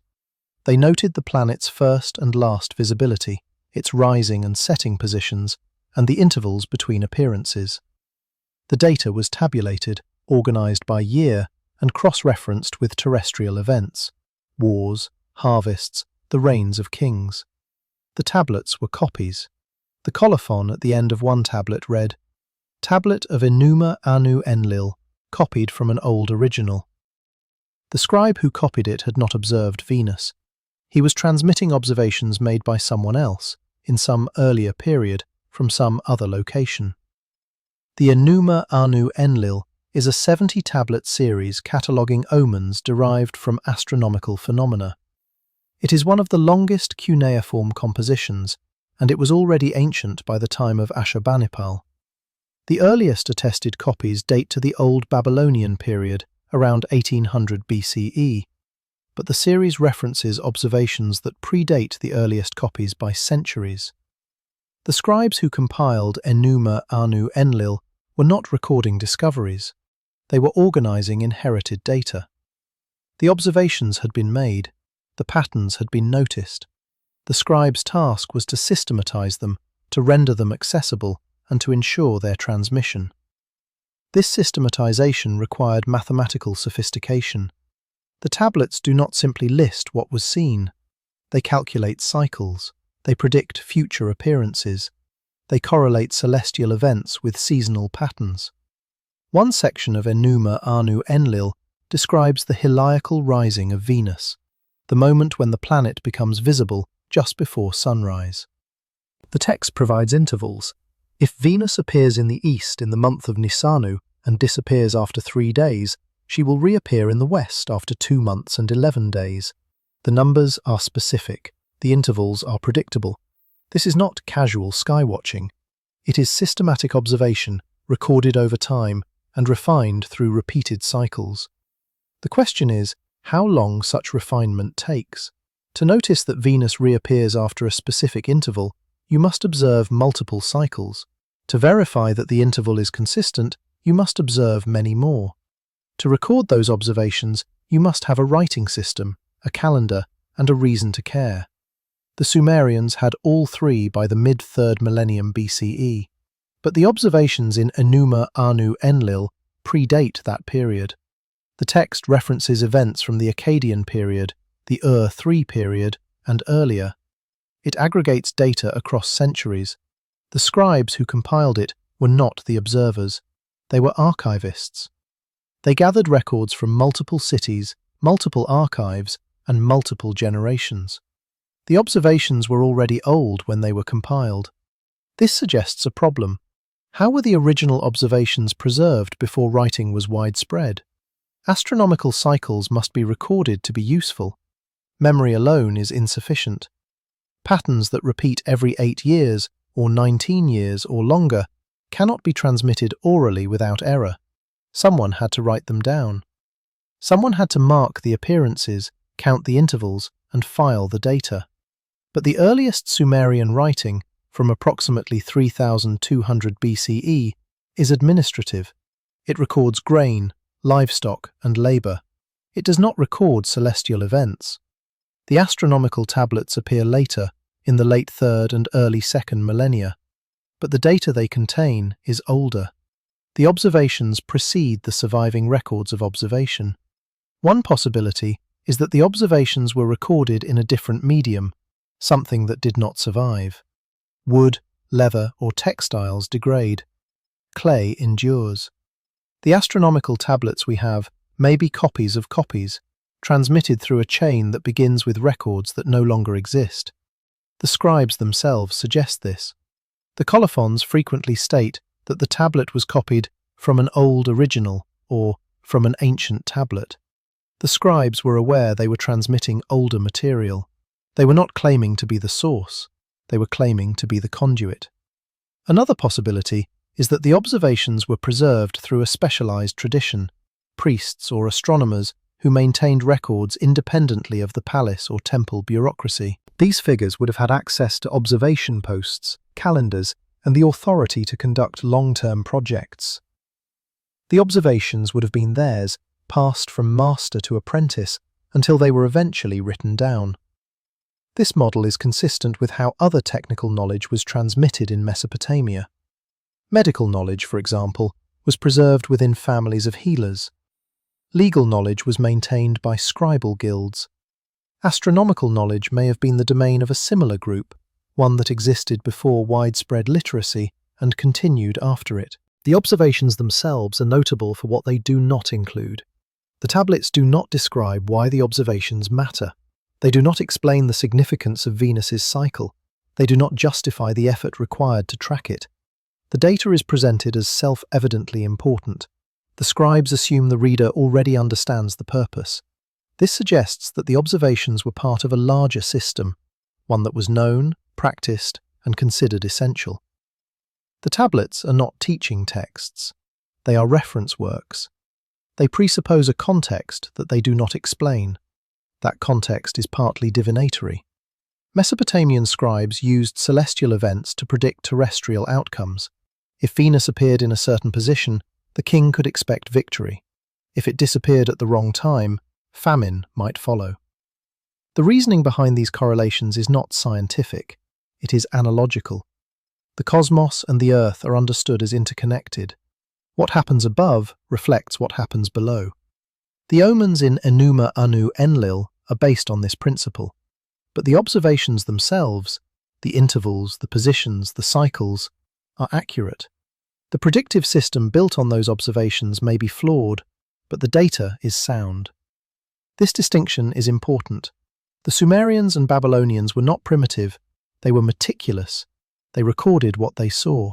They noticed patterns. They calculated cycles. Their methods were empirical, even if their interpretations were not.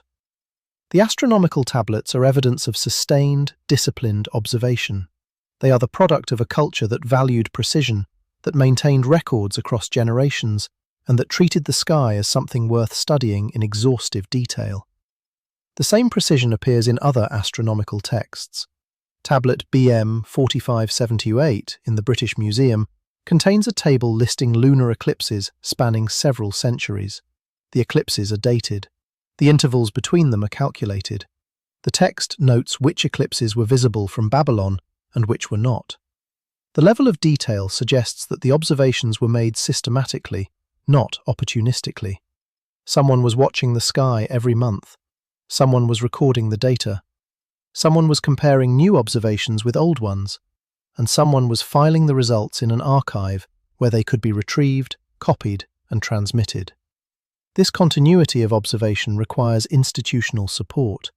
A single observer cannot track celestial cycles over centuries, but an institution can. A temple can. A scribal school can. If the role of skywatcher is passed from one generation to the next, if the records are maintained, if the observations are checked and corrected, then the data can accumulate over decades, over centuries, until the patterns become clear, until the cycles can be predicted, until the archive contains not just observations, but understanding. The question is when this process began.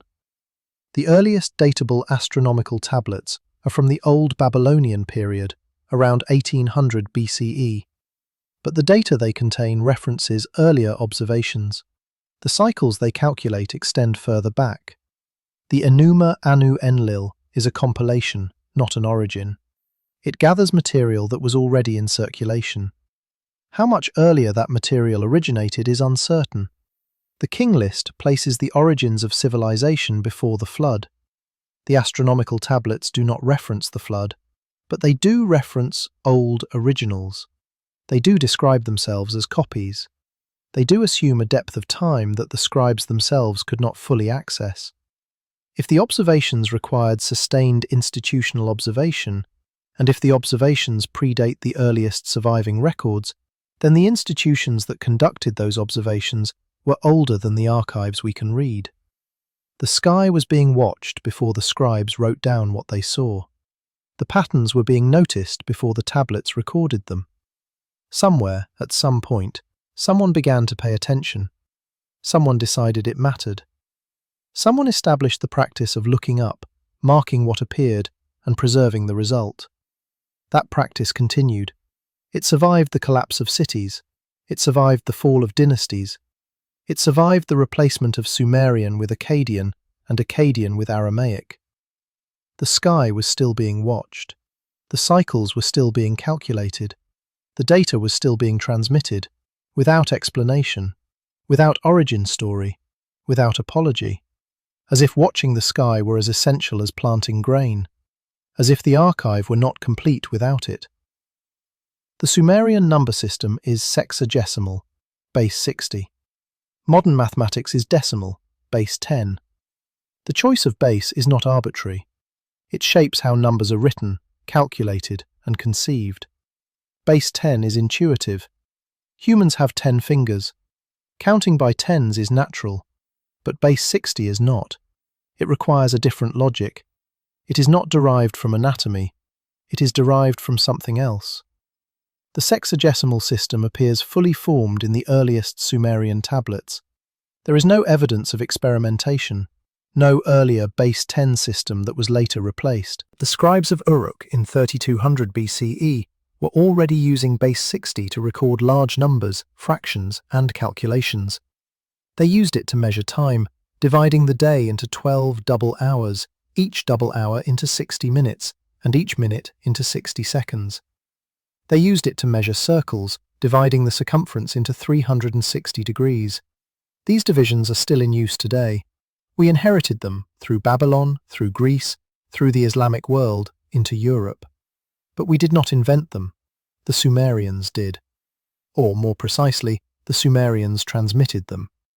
The system is mathematically sophisticated. Base 60 is highly divisible. It can be divided evenly by 2, 3, 4, 5, 6, 10, 12, 15, 20, and 30. This makes fractions easier to express. In base 10, 1/3 is 0.333 repeating. In base 60, 1/3 is 20. No remainder, no approximation. The system avoids the problem of irrational fractions that plague decimal math. It is more efficient for certain types of calculation, particularly division and proportion. Someone chose base 60 for this reason. Someone recognized that 60 is a more practical base than 10 for advanced mathematics. But who? The earliest Sumerian scribes did not invent the system. They used it. The tablets from Uruk record transactions using sexagesimal notation. The scribes were trained in the system. They applied it consistently. But they did not explain it. No text describes why 60 was chosen. No pedagogical tablet teaches the advantages of base 60 over base 10. The system is simply present, fully functional, from the earliest moment writing appears. This suggests that it predates writing. It was already established when the scribes began to write it down. This raises a temporal problem. If the sexagesimal system predates writing, it must have been transmitted orally or through some other non-textual means. But mathematical systems are difficult to transmit without notation. You can count verbally, you can add and subtract, but complex calculations, multiplication, division, fractions, require written methods. Memory alone is insufficient, yet the Sumerians were performing complex sexagesimal calculations from the beginning. The system was not simple. It required training. It required teaching. It required tools, counting tokens, measuring rods, reference tables. All of this existed before the tablets that recorded it. One explanation is that the system was developed over a long period by a specialized group and then adopted by the scribes once writing became widespread. This group would have needed a reason to develop base 60. They would have needed problems that required its use. Astronomy is one such problem. Celestial cycles are not base 10. The lunar month is approximately 29.5 days. The solar year is approximately 365.25 days. Neither divides neatly into 10, but both can be expressed more elegantly in base 60. A calendar based on sexagesimal math can reconcile lunar and solar cycles more easily than one based on decimal math. If the system was developed for astronomical purposes, it would explain both its sophistication and its early adoption. The same logic applies to surveying and construction. Land measurement requires division. Fields are irregular. Plots must be calculated. Areas must be compared. Base 60 allows for more precise division than base 10. The Sumerians were building irrigation canals, city walls, and temple platforms by the 4th millennium BCE.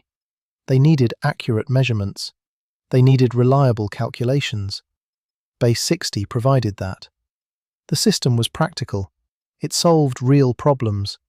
It was adopted because it worked. But this still does not explain the system's origin. Someone had to invent it. Someone had to recognize that 60 was a superior base. Someone had to teach it to others. Someone had to standardize it, ensuring that all scribes in all cities used the same system. That standardization suggests coordination. It suggests authority. It suggests an institution capable of training large numbers of people and enforcing consistency across regions. But no such institution is visible in the archaeological record of the late 4th millennium BCE. The cities were small. The populations were scattered. The scribal schools that trained later generations did not yet exist. Yet the system was already in place. The sexagesimal system also appears in metrology, the measurement of weight, volume, and length. The Sumerian standard for weight was the mina, approximately 500 grams. The mina was divided into 60 shekels. The shekel was subdivided into 180 barley corns. The system is hierarchical. Each unit is a multiple of the next. The structure is consistent with sexagesimal logic. The same system applied to volume.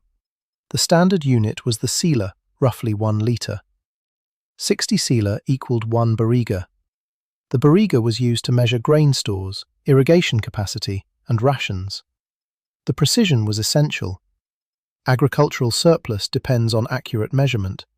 If the measurements are inconsistent, the system collapses. Grain is miscounted. Rations are unfair. Trade breaks down.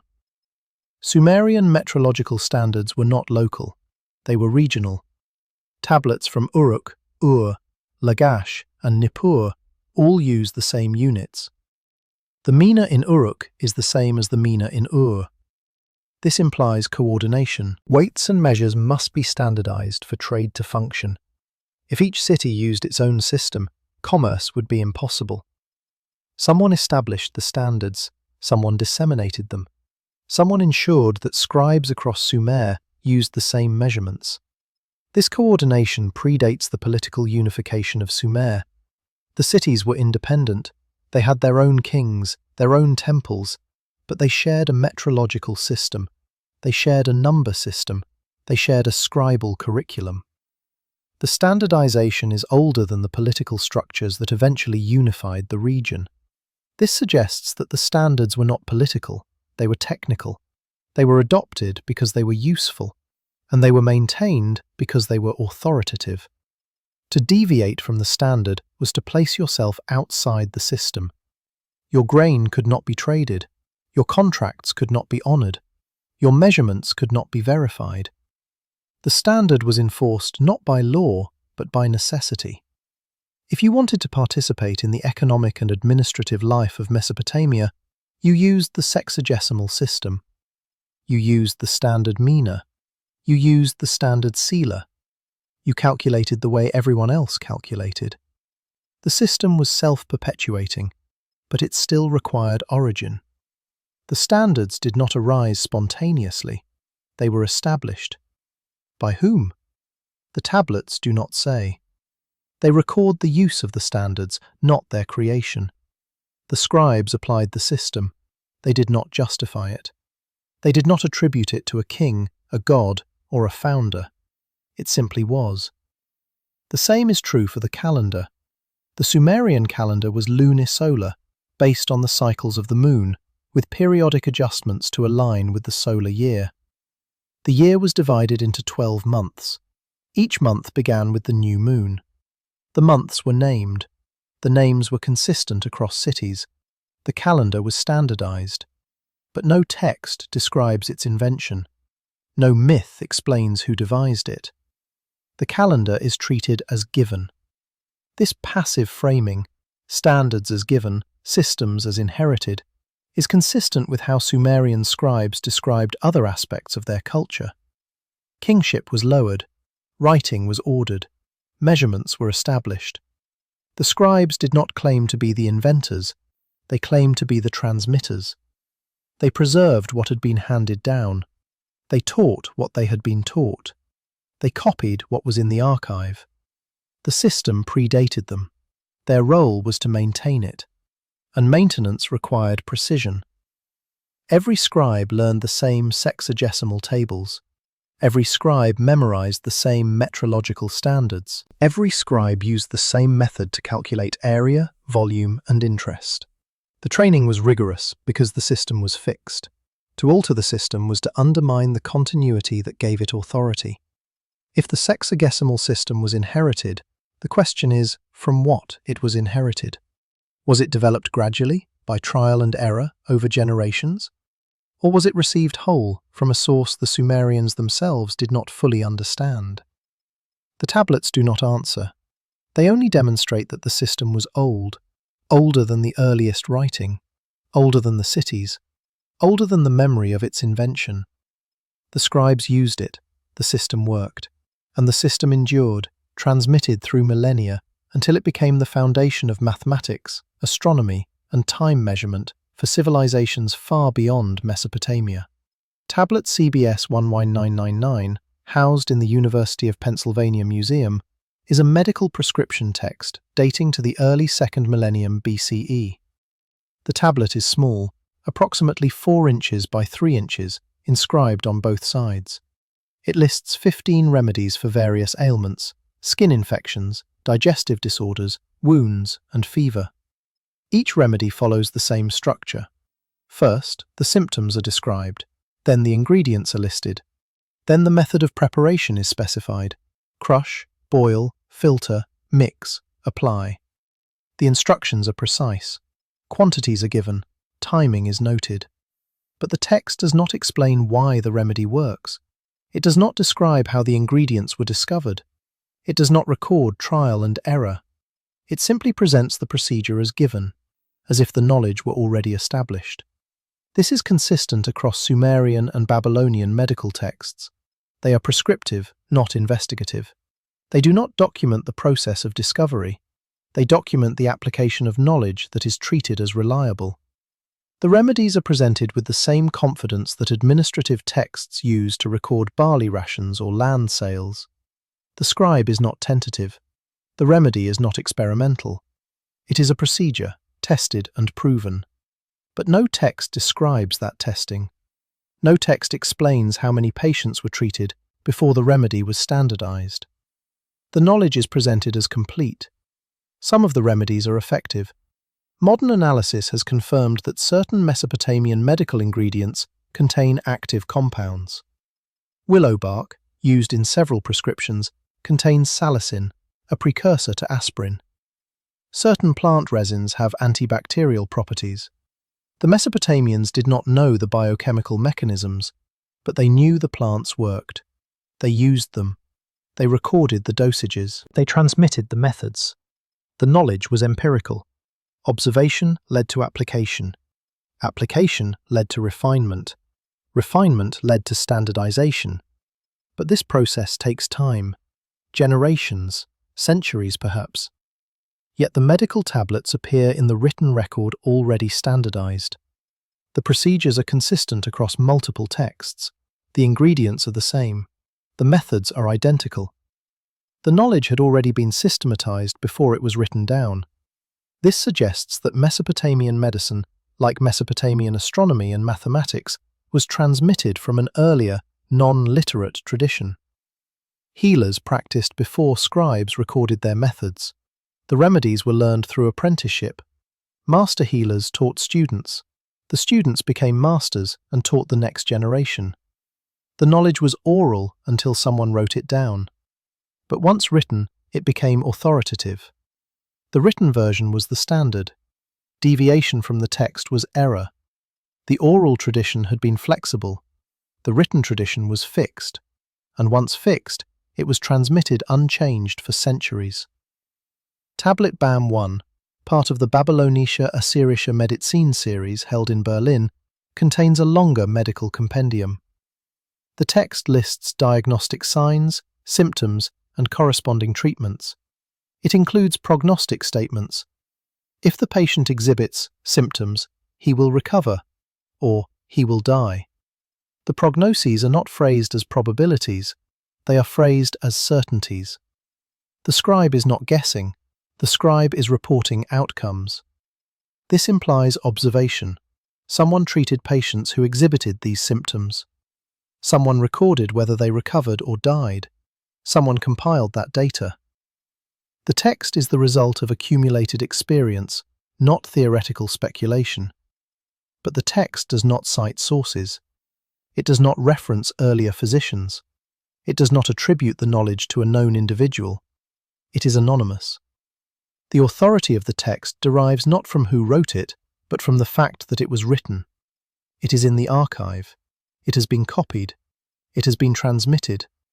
Therefore, it is reliable.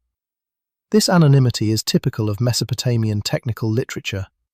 The scribes who compiled mathematical tables, astronomical observations, and legal formulas rarely signed their work.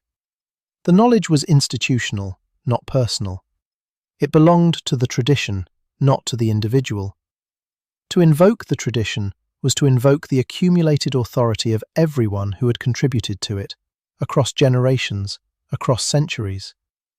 The same anonymity appears in surgical texts. Tablet K234 from the Library of Ashurbanipal describes a procedure for treating cataracts. The method involves inserting a bronze needle into the eye to displace the clouded lens. The text provides step-by-step instructions. It specifies the angle of insertion, the depth of penetration, and the expected result. The procedure is risky. If performed incorrectly, it causes blindness, but if performed correctly, it restores partial vision. The text treats the procedure as routine. It does not describe it as innovative. It does not warn of danger. It assumes the practitioner is competent. This suggests the procedure was well established. It had been performed successfully enough times that it could be taught through written instruction.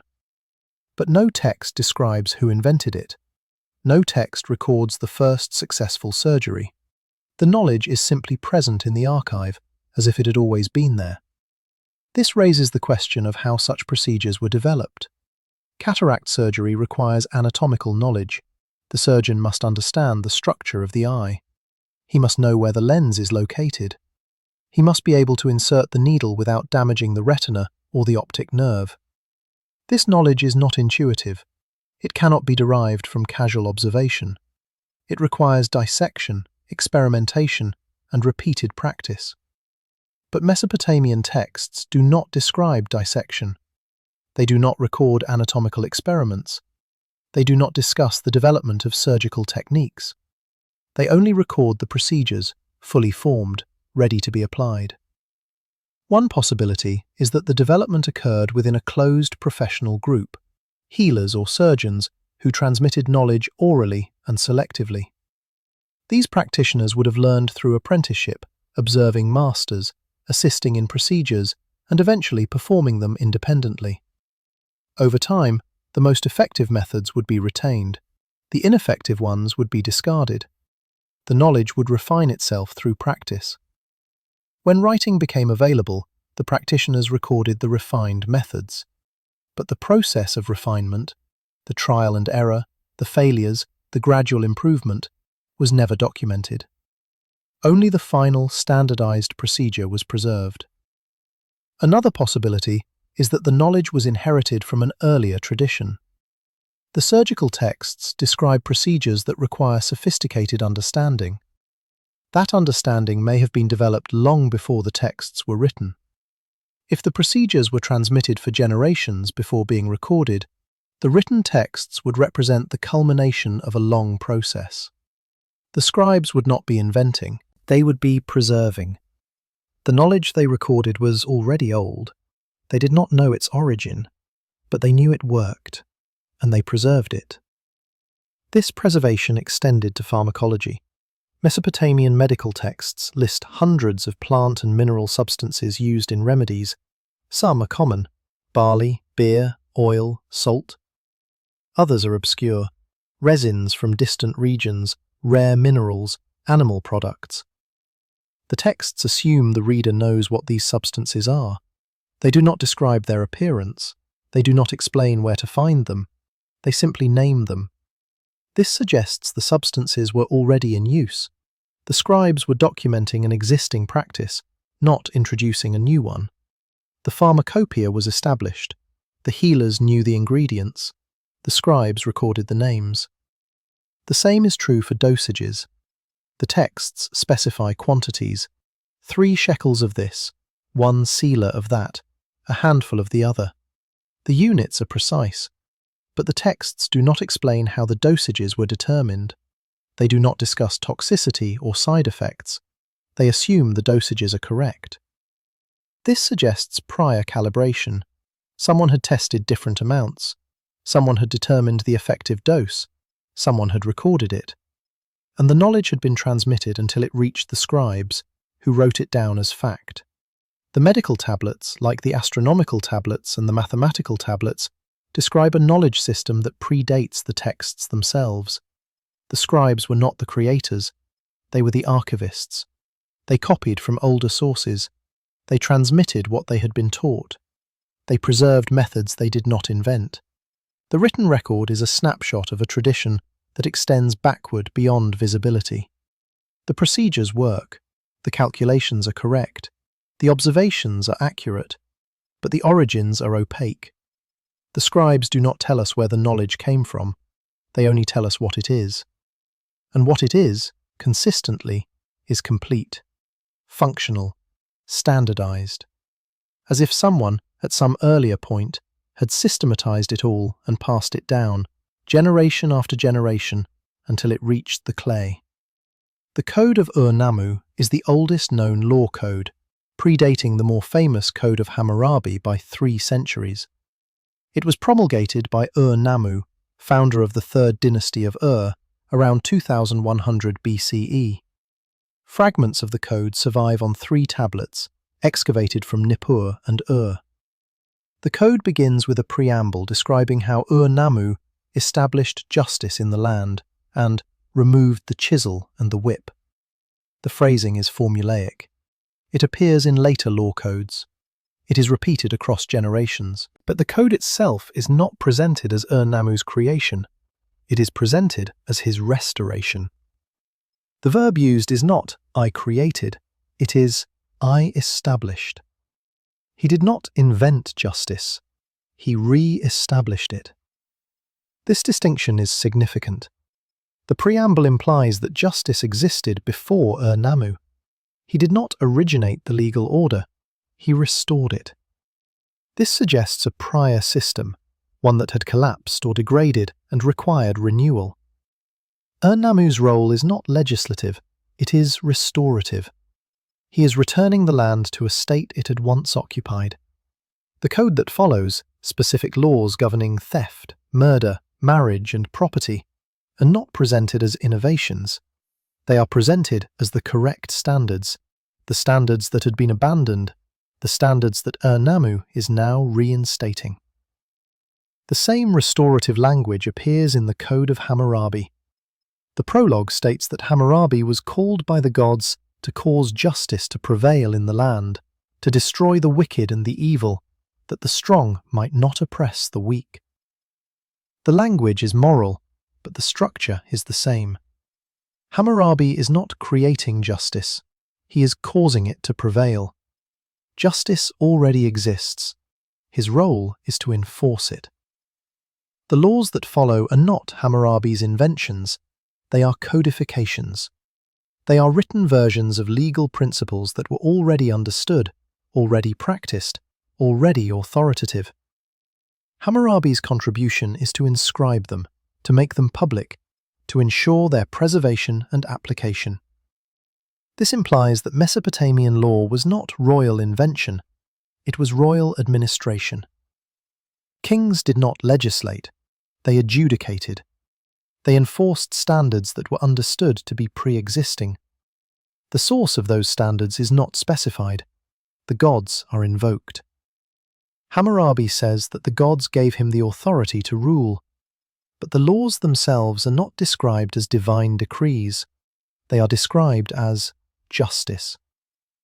Justice is treated as a principle that exists independently of any lawgiver. The king's task is to align the kingdom with that principle.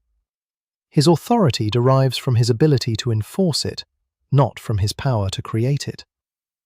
This principle of enforcement without invention extends to how laws are phrased. The Code of Hammurabi contains 282 laws.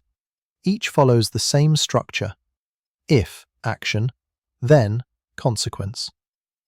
The consequences are specific.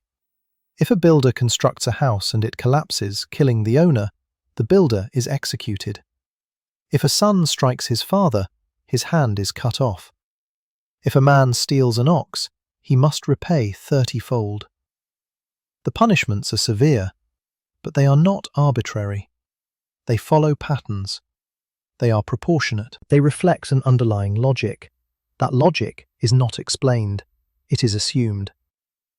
The same assumption appears in earlier legal texts. Tablet IM 52301 from the Sumerian city of Lagash records a legal reform enacted by King Urukagina around 2350 BCE. The text describes abuses that had occurred under previous rulers, excessive taxation, corrupt officials, seizure of property. Urukagina abolished those abuses.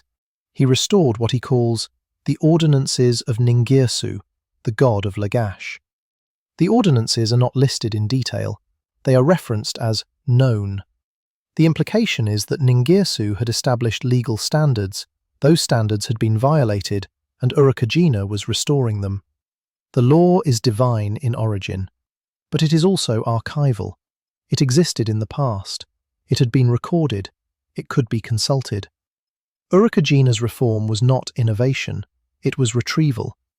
This retrieval of prior law is consistent with Mesopotamian legal practice.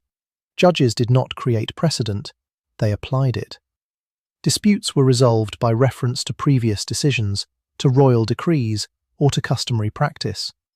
The written law codes served as reference material, but most legal activity occurred outside the codes. Judges heard testimony, they consulted archives, they issued rulings based on what had been done before. The system was conservative. Stability was valued over innovation. The law was not supposed to change. It was supposed to be maintained. This maintenance required institutional memory. Courts had to remember past decisions. Scribes had to file records. Archives had to remain accessible. Without that continuity, the system would collapse. Each case would be novel. Each judge would rule based on personal judgment. The law would drift. It would become inconsistent. Justice would depend on which judge heard the case. This is why the Mesopotamians invested so heavily in archival preservation.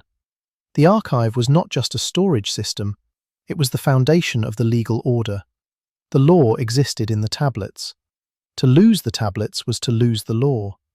This archival dependency explains why legal formulas are so stable across centuries. The same phrases appear in contracts from the Ur-3 period, the Old Babylonian period, and the Neo-Babylonian period, a span of over 1,000 years. The language does not evolve.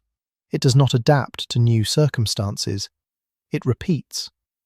A land sale in 2100 BCE follows the same formula as a land sale in 600 BCE. The parties are named. The land is described. The price is recorded. Witnesses are listed. The seal is applied. The structure is identical. The legal language is frozen. It is treated as the correct form. To use different phrasing is to risk invalidity. The contract might not be recognized. The sale might not be enforced. This formalism is not bureaucratic rigidity. It is legal security. The formula is known. It is understood. It is authoritative. When a judge examines a contract, he knows what to look for. If the elements are present, the contract is valid. If they are missing, it is not. The system is predictable. Predictability is essential for trade, property rights, and social order. People need to know what the law is. They need to know how to comply. They need to know what will happen if they violate it. The law codes provide that knowledge, but so do the archives. The archives contain thousands of contracts, all following the same formulas. The formulas are the law. To deviate is to step outside the system. This raises the question of where the formulas came from. Who decided that a land sale must include witnesses? Who determined that a loan must specify the interest rate? Who established the standard phrasing? The tablets do not say. The formulas are simply in use from the earliest legal documents. They appear fully formed. There is no experimentation visible in the archive, no trial contracts, no evolving phrasing. The legal language is consistent from the beginning. This suggests that the formulas were established before the tablets record them. They were already customary. The scribes codified them, but they did not invent them. One possibility is that the legal formulas originated in oral practice. Before writing, agreements were made verbally in front of witnesses. The witnesses remembered the terms. If a dispute arose, the witnesses testified. The same phrasing would be used repeatedly because repetition aided memory. The formula became standard because it was effective. When writing became available, the oral formulas were transcribed. The written version mirrored the oral version. The phrasing was preserved because it was familiar. To change it would confuse. The formula worked. It was retained. Another possibility is that the formulas were established by an earlier legal authority, a king, a temple, or a council, and then transmitted. This authority would have standardized legal practice, ensuring that contracts in all cities followed the same structure. This standardization would have been necessary for trade. A merchant from Ur needed to trust a contract signed in Lagash. If each city used different legal language, contracts would be unreliable. The system required uniformity, and uniformity required enforcement.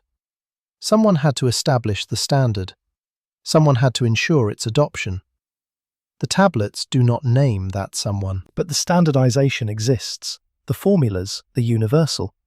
The legal system spans Mesopotamia, across cities and across centuries. The continuity is remarkable, and it is unexplained.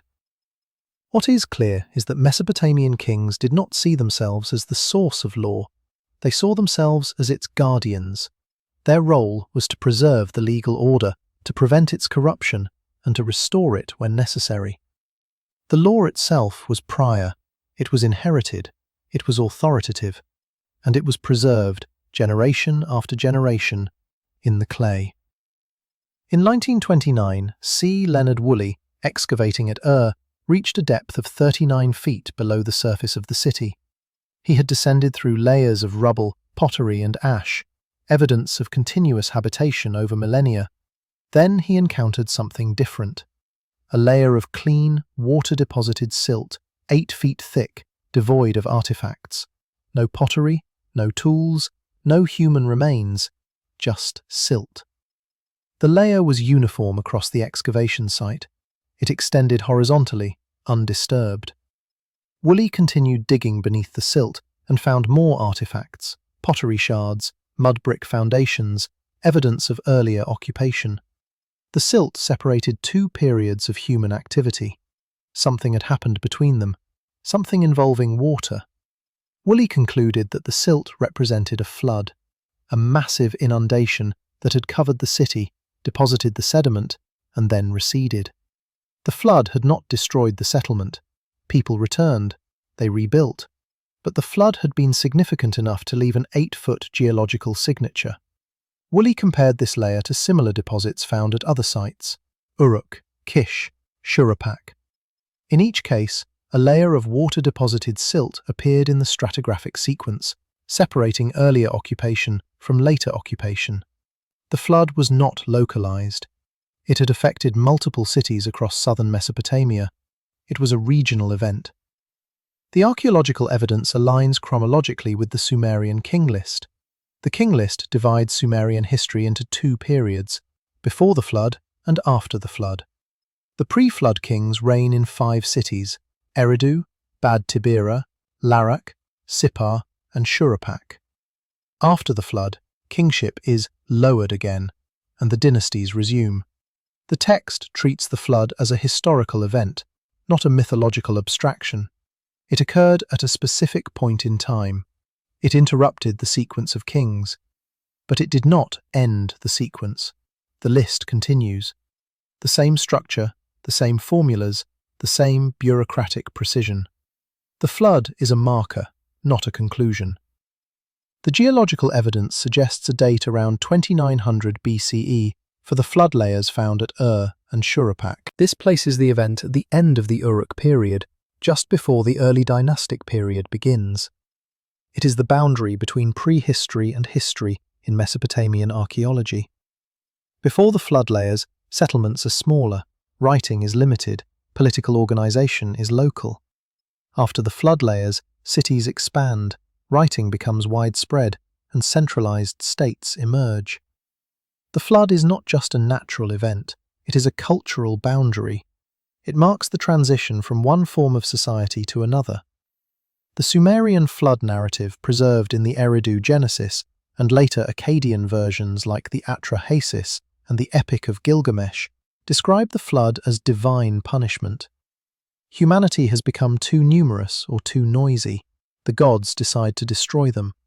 But one god, Enki in Sumerian, Ea in Akkadian, warns a human, Ziusudra or Utnapishtim, to build a boat.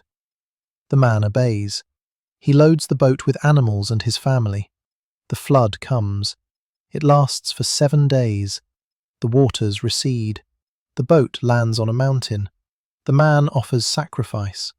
The gods smell the offering and regret the destruction. They grant the survivor immortality. The narrative is familiar. It appears later in the Hebrew Bible, in the story of Noah. But the Sumerian version is different in structure. It is less theological. The gods' motives are pragmatic, not moral. Humanity is not punished for sin. Humanity is reduced because it has become a problem.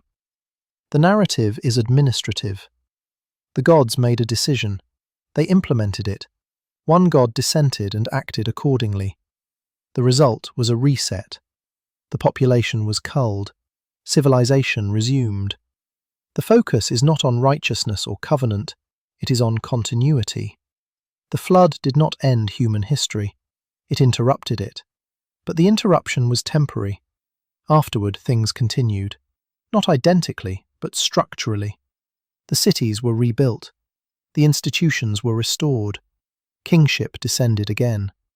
This continuity is reflected in the archaeological record. The cities that existed before the flood, layers were rebuilt on the same sites. Eridu's temple sequence, discussed earlier, shows no abandonment after the flood layer. The temple was rebuilt, using the same orientation, the same foundations, the same sacred plan. The flood did not erase Eridu's identity, it disrupted it, but the community returned. They rebuilt the temple exactly where it had been. The sanctity of the site survived the water. The same is true at Shuruppak. The city was destroyed by flooding around 2900 BCE. The archaeological evidence is unambiguous, but the city was reoccupied. New buildings were constructed. Administrative tablets resumed. The scribal tradition continued. The city's name did not change. Shuruppak remained Shuruppak. The flood did not erase the city's history. It interrupted it. The community remembered what had been. They rebuilt accordingly. They restored what the flood had taken. This restoration is central to how the King List describes the post-flood period. The text does not describe a new beginning, it describes a resumption. Kingship was lowered again. Not lowered differently, but lowered again, using the same verb, the same structure, the same bureaucratic phrasing. The continuity is deliberate. The scribes were emphasizing that the post-flood period was not fundamentally different from the pre-flood period. Kingship functioned the same way. The cities operated according to the same principles. The institutions were restored, not reinvented. This restoration narrative is not typical of flood myths. In other traditions, the flood is a break. It separates the old world from the new. The survivors start over. They establish new covenants, new laws, new orders. But the Sumerian narrative does not emphasize rupture. It emphasizes continuity. The institutions survived. The knowledge survived. The traditions survived. Humanity was reduced, but civilization was preserved. The scribes, writing centuries later, understood themselves as participants in that preserved civilization. They were copying tablets that had been copied from earlier tablets, which had been copied from tablets that predated the flood. The archive was unbroken. The transmission was intact. This belief in continuity explains why the King List includes both pre-flood and post-flood kings in the same sequence. It treats both as historical. Both are filed in the archive. Both are authoritative. The flood did not delegitimize the pre-flood period. It did not render the earlier kings irrelevant. The list preserves them. It names them. It assigns them reign lengths. It integrates them into a continuous chronology that extends from Alulim to the kings the scribes themselves served. The flood is a marker. It is a break in the sequence, but it is not a break in the tradition. The tradition spans the flood. It was interrupted, but it resumed. This resumption is described with the same passive phrasing used for the original descent of kingship. After the flood had swept over, when kingship was lowered again from heaven, kingship was in Kish. The phrasing is nearly identical to the opening line of the King List. Kingship descended, then it descended again. The source is the same, the mechanism is the same, the result is the same. The flood did not change the structure, it paused it, and then it resumed. The question is what this implies about how the Sumerians understood authority. If kingship could be removed and then restored, it was not inherent. It was not tied to the land or the people. It was external. It could be present or absent. It could be given or withdrawn. The flood represented withdrawal. The post-flood period represented restoration. The authority that governed Sumer was not Sumerian in origin. It was granted, and it could be taken away. This externality is consistent with the language the scribes used to describe other aspects of their civilization. Writing was ordered, numbers were standardized, law was established, medicine was transmitted, astronomy was observed. None of these were described as human inventions. All were described as inheritances. From where they were inherited, the tablets do not always specify, but the grammar is consistent. Human agency is secondary. The primary actor is always anterior. And the flood, in this framework, is not a punishment. It is a recalibration. A moment when the anterior authority withdrew and then, after a pause, returned. The water rose, the water receded, and kingship descended again, as if it had never left. The Sumerian phrase Nam Lugal Anta Ed Deaba, when kingship was lowered from heaven, is repeated in the King List and in royal inscriptions across centuries. But it is not the only phrase describing authority in post-flood contexts. Another phrase appears in foundation inscriptions and building dedications, Gishkim Ba, according to the sign. The term Gishkim means sign, token, or ordinance. It is used in administrative and religious contexts to describe instructions, omens, or established protocols. The phrase, according to the sign, suggests that the action taken, building a temple, enacting a reform, waging a war, was not arbitrary. It was done in accordance with something established, something given, something that preceded the action itself. This phrasing appears in an inscription by King Gudea of Lagash, dated to approximately 2125 BCE. Gudea describes his construction of the temple to Ningirsu, the city's patron deity. The inscription begins with Gudea receiving a dream. In the dream, Ningirsu appears and commands Gudea to build the temple. The god provides the temple's dimensions, its orientation, and its materials. Gudea wakes. He consults with the goddess Nansha, who interprets the dream. She confirms the instructions. Gudea then builds the temple exactly as specified. The inscription concludes with the phrase Gishkim Ningirsu Kakani, according to the ordinance of Ningirsu. The temple is not Gudea's design, it is the god's. Gudea's role is execution. He follows the sign. This narrative structure, divine instruction followed by human compliance, is standard in Mesopotamian royal inscriptions. Kings do not claim to design temples or devise laws, they claim to restore what was ordained. The verb used is gina, to establish firmly, or to restore. The same verb appears in the code of Ur-Nammu. I established justice in the land. Ur-Nammu did not create justice, he established it. He made it firm. He restored it to its proper place. The implication is that justice had been displaced and Ur-Nammu was returning it. The same logic applies to temple construction. The temple had a proper form assigned by the gods, and the king was restoring that form in physical structure. This restoration theology is not limited to Sumerian texts. It appears in Akkadian inscriptions as well. Sargon of Akkad, who founded the Akkadian Empire around 2300 BCE, claims in an inscription that he restored the cult of Enlil and rebuilt the temple as it had been. The phrase, as it had been, is critical. Sargon is not innovating, he is replicating. He is building according to an earlier pattern. The pattern was known, it was authoritative.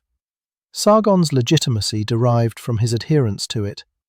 The same phrase, as it had been, appears in later Babylonian and Assyrian inscriptions. Nebuchadnezzar II, ruling 1,000 years after Sargon, describes his reconstruction of temples in Babylon. I rebuilt the Esagila, the temple of Marduk, according to its ancient plan. The plan was ancient. It predated Nebuchadnezzar. His task was to recover it and implement it. The temple's form was not subject to royal discretion. It was fixed.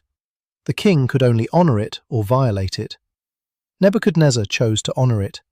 His inscription records that choice, and it records his claim that he succeeded. This emphasis on restoration rather than creation reflects a broader Mesopotamian worldview. The past was authoritative, the present was derivative. Innovation was suspect, Continuity was virtue.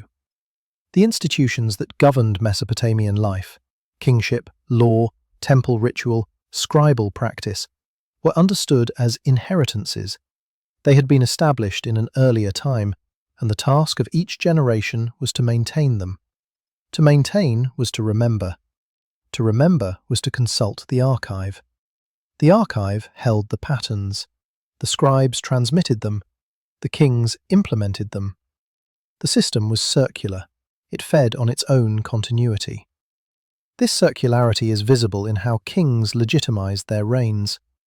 A king did not claim authority by conquest alone. He claimed authority by demonstrating that his kingship conformed to the established order. He cited his piety. He cited his temple construction. He cited his legal reforms. He cited his adherence to tradition.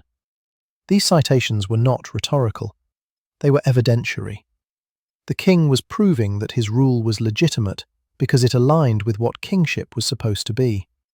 And what kingship was supposed to be had been defined long ago. The king could reference it, he could honour it, but he could not redefine it. This is why usurpers and conquerors were careful to adopt the language of restoration. Hammurabi, who conquered much of Mesopotamia in the 18th century BCE, did not claim to be a revolutionary. He claimed to be a restorer. His law code begins with the statement that he was called by the gods to cause justice to prevail in the land. He did not invent the law, he caused it to prevail. The law existed. Hammurabi's role was to enforce it. His conquests were not acts of ambition, they were acts of restoration. He was returning the land to its proper order, the order that the gods had ordained, the order that earlier kings had maintained, the order that Hammurabi was now re-establishing. This restorative rhetoric is not cynical.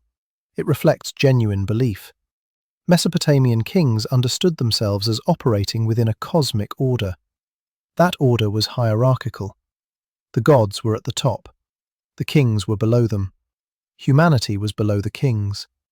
Each level had responsibilities. The gods maintained the cosmos. The kings maintained the cities. Humanity maintained the fields. The system worked if everyone performed their assigned role. Disruption occurred when roles were violated. Chaos followed.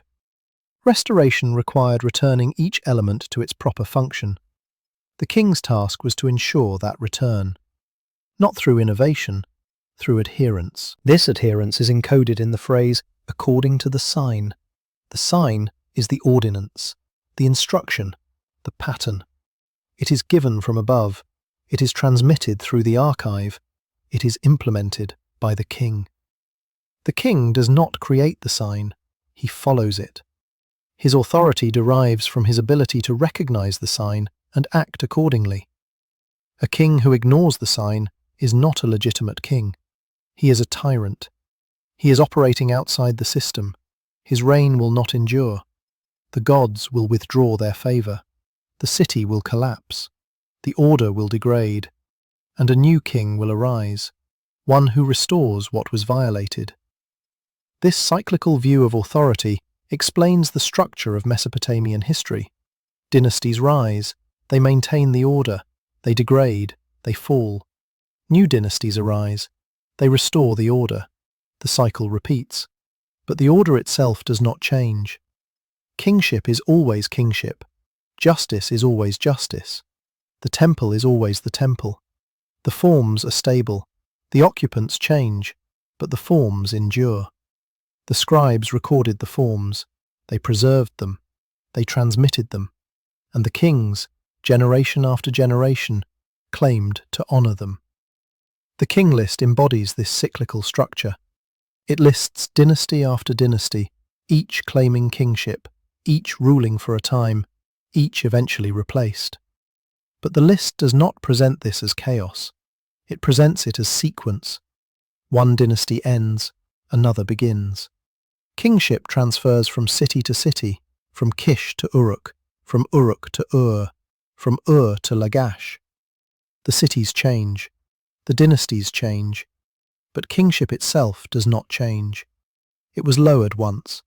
It was lowered again after the flood, and it continued, moving from place to place, but always present, always functional, always the same. This continuity across disruption is the central claim of the King List. Authority is not invented by each generation. It is inherited. It was established before the flood. It resumed after the flood. It continued through the rise and fall of dynasties. It outlasted the kings who held it. It transcended the cities that housed it. It was not local. It was not temporary. It was enduring.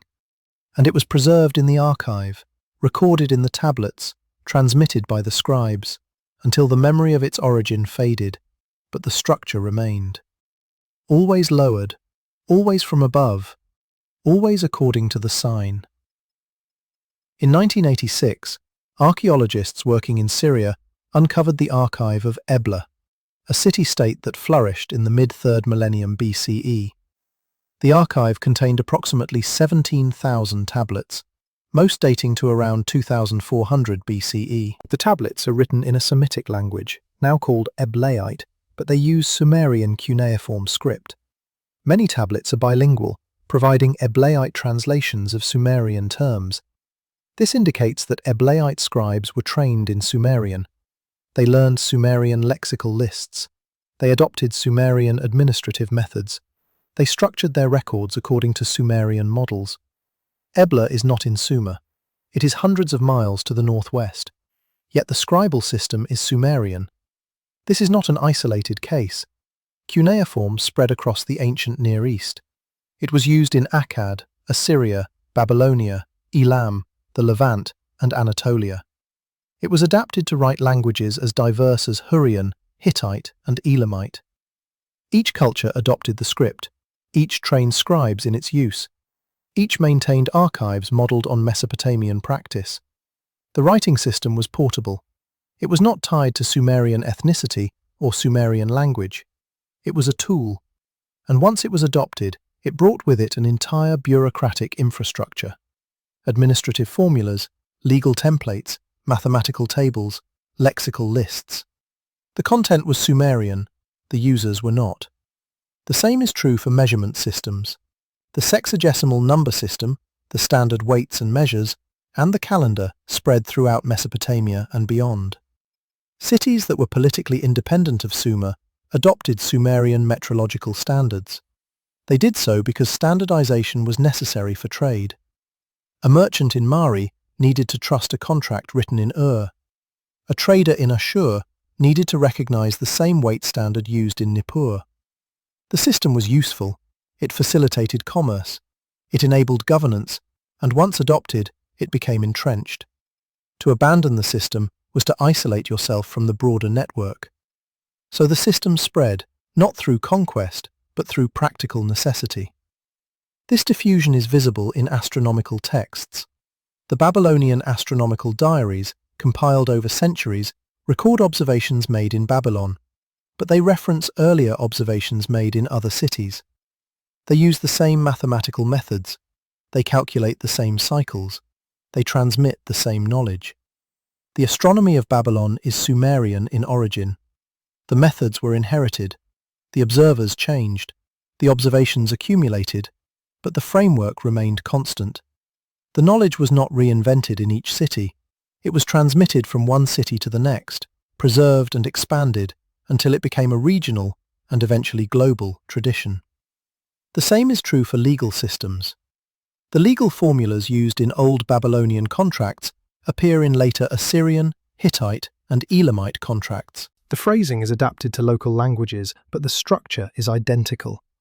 The contracts list the same elements: parties, witnesses, terms, seals. The logic is the same, the assumptions are the same. The legal culture of Mesopotamia was exported, not through imposition, but through adoption. Cities that wanted to participate in the regional economy needed to use recognizable legal forms. The Sumerian legal templates provided that. They were stable, they were authoritative, they were copied. This copying extended to literature. The Epic of Gilgamesh, originally a Sumerian composition, was translated into Akkadian, Hurrian, and Hittite. Copies of the epic have been found in Mesopotamia, Syria, Anatolia, and the Levant. The story was known across the Near East. It was taught in scribal schools. It was copied by students learning cuneiform. It became part of a shared literary culture. The hero was Sumerian, the city was Sumerian, but the audience was international. The epic was not ethnically bounded, it was culturally transmitted. The same is true for religious texts.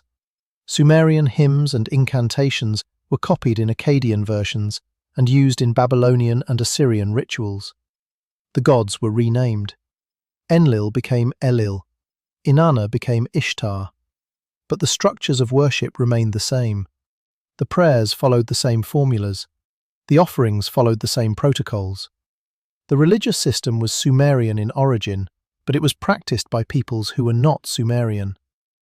The theology was adopted, adapted, and maintained. It outlasted the cities that created it. This cultural continuity raises a question. Why did later civilizations preserve Sumerian forms?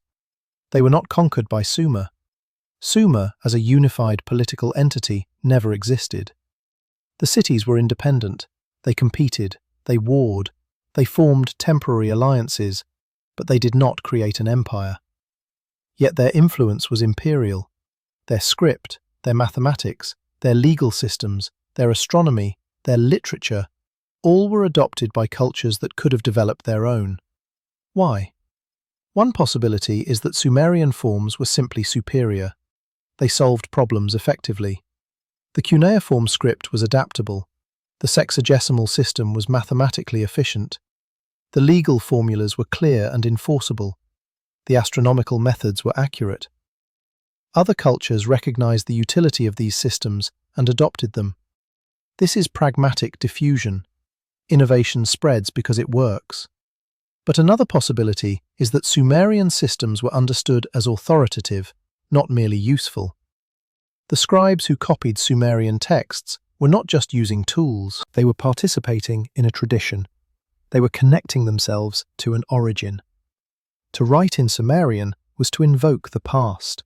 To use Sumerian metrological standards was to align with an established order. To follow Sumerian legal formulas was to operate within a recognized framework. The adoption was not just practical, it was legitimizing. By using Sumerian forms, later cultures were claiming continuity with the civilization that first codified them.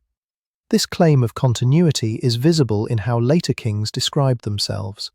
Hammurabi, an Amorite ruling Babylon, invoked the gods of Sumer in his law code. He cited Enlil, Anu, and Shamash. He described his rule as a restoration of justice. He built his legitimacy on Sumerian precedent. He was not Sumerian, but he ruled according to Sumerian principles. He presented himself as the heir to a tradition that predated his own dynasty. This gave his reign authority. It connected him to a deeper past. It framed his rule not as innovation, but as restoration. The same pattern appears in Assyrian inscriptions. Assyrian kings, ruling centuries after the collapse of Sumerian city-states, described themselves as rebuilding temples according to their ancient foundations. They claimed to be restoring what earlier kings had built. The earlier kings were often Sumerian, the Assyrians were not. But they invoked Sumerian precedent. They claimed continuity. They framed their rule as legitimate because it honored the forms established long ago. This invocation of precedent is not cynical. It reflects a belief that the past was authoritative, that authority was old, that legitimacy derived from continuity. The Sumerians had established the forms worked, they endured. Later civilizations did not need to reinvent them, they needed to preserve them. And preservation required transmission. The scribes transmitted, the kings implemented. The system continued, spreading outward from Sumer across the Near East until it reached cultures that had never seen the Tigris or the Euphrates, but nonetheless organized their records according to methods developed there. This transmission is not just institutional, it is conceptual. The Sumerians developed a way of organizing knowledge. They created archives, they standardized measurements, they codified law, they recorded observations, they filed everything. They treated the written record as authoritative. They trained scribes to preserve that record, generation after generation. Other cultures adopted not just the content of Sumerian records, but the practice of record-keeping itself. They built archives, they trained scribes, they filed tablets, they copied texts, they maintained continuity. The idea that knowledge should be preserved, that the past should be recorded, that institutions should be documented, that idea is Sumerian in origin. And it spread. This is why, millennia after the last Sumerian city-state fell, Sumerian texts were still being copied. In Babylon, in Nineveh, in Hattusa. The scribes who copied them no longer spoke Sumerian. They no longer lived in Sumerian cities. But they preserved Sumerian knowledge. They taught it. They transmitted it. And through that transmission, the archive survived. Not as a relic, as a living tradition. One that connected the scribes of the first millennium BCE to the scribes of the third millennium BCE.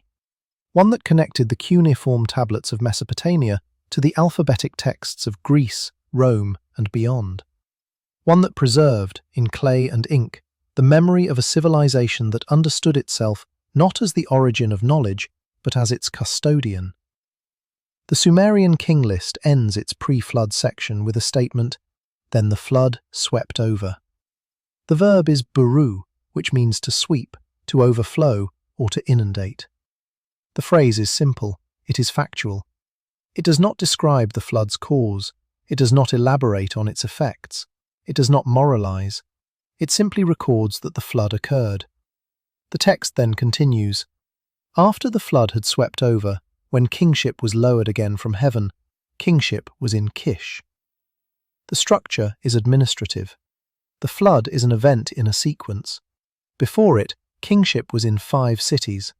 After it, kingship was in Kish. The list resumes. The dynasties are named. The reign lengths are recorded. The sequence continues. This bureaucratic tone is maintained throughout the king list.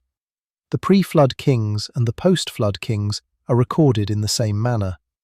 The same grammatical structure, the same level of detail, the same archival precision. The scribes do not distinguish between the two periods in terms of textual authority. Both are preserved. Both are transmitted. Both are filed in the archive. The flood is a dividing line, but it is not a break. The tradition spans it. This continuity is reinforced by the reign lengths. The pre-flood kings reign for tens of thousands of years.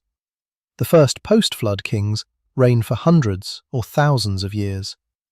The numbers decrease, but they remain superhuman. Gaur of Kish reigns for 1,200 years. Kulasina-Bel for 960 years. The transition is gradual, time is contracting, but it has not yet normalized. The post-flood period is still extraordinary. It is closer to the present, but it is not yet the present. It is an intermediate period, a bridge between the time of impossible reigns and the time of verifiable reigns. This intermediate period extends for centuries.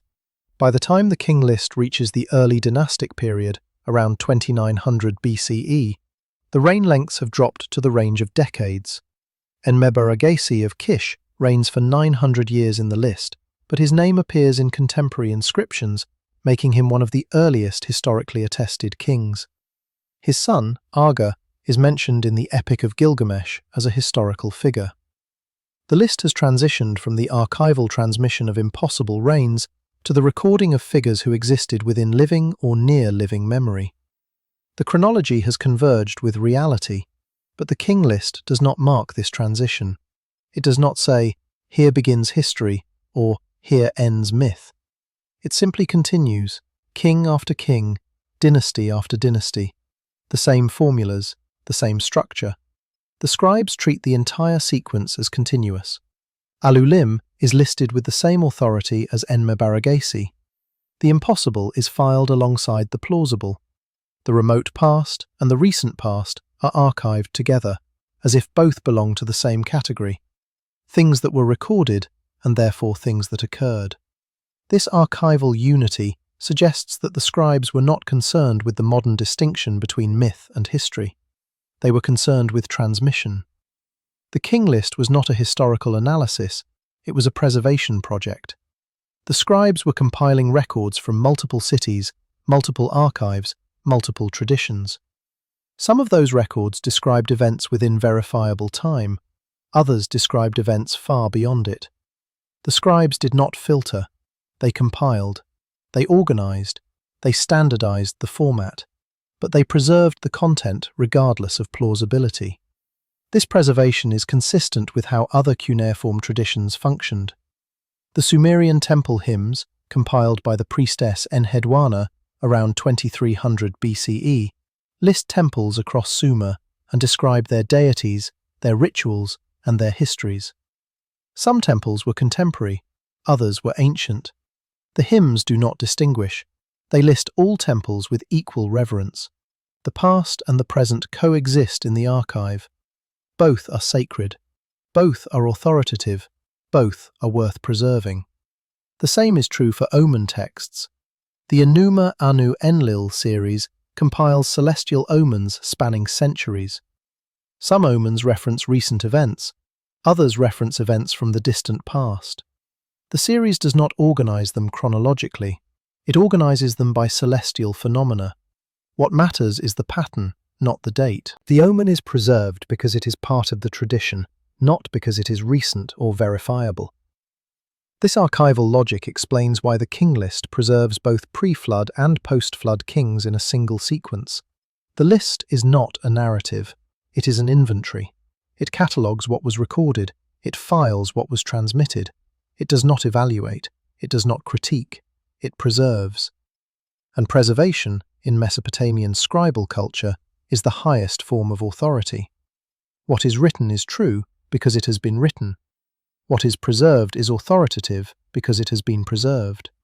The act of transmission validates the content. This raises a final question. What does the King List claim? It claims that kingship descended from heaven. It claims that kings reigned for impossible lengths of time. It claims that a flood occurred. It claims that kingship resumed after the flood. It claims all of this in the same bureaucratic tone used to record grain deliveries and legal contracts. The scribes did not present these claims as theology. They presented them as record, as data, as facts filed in the archive. Modern scholarship interprets these claims as mythology. The long reigns are symbolic. The descent of kingship is metaphorical. The flood is legendary. The King List is propaganda, designed to legitimize royal authority by attributing it to divine will. This interpretation is reasonable, but it does not account for the scribes' behavior.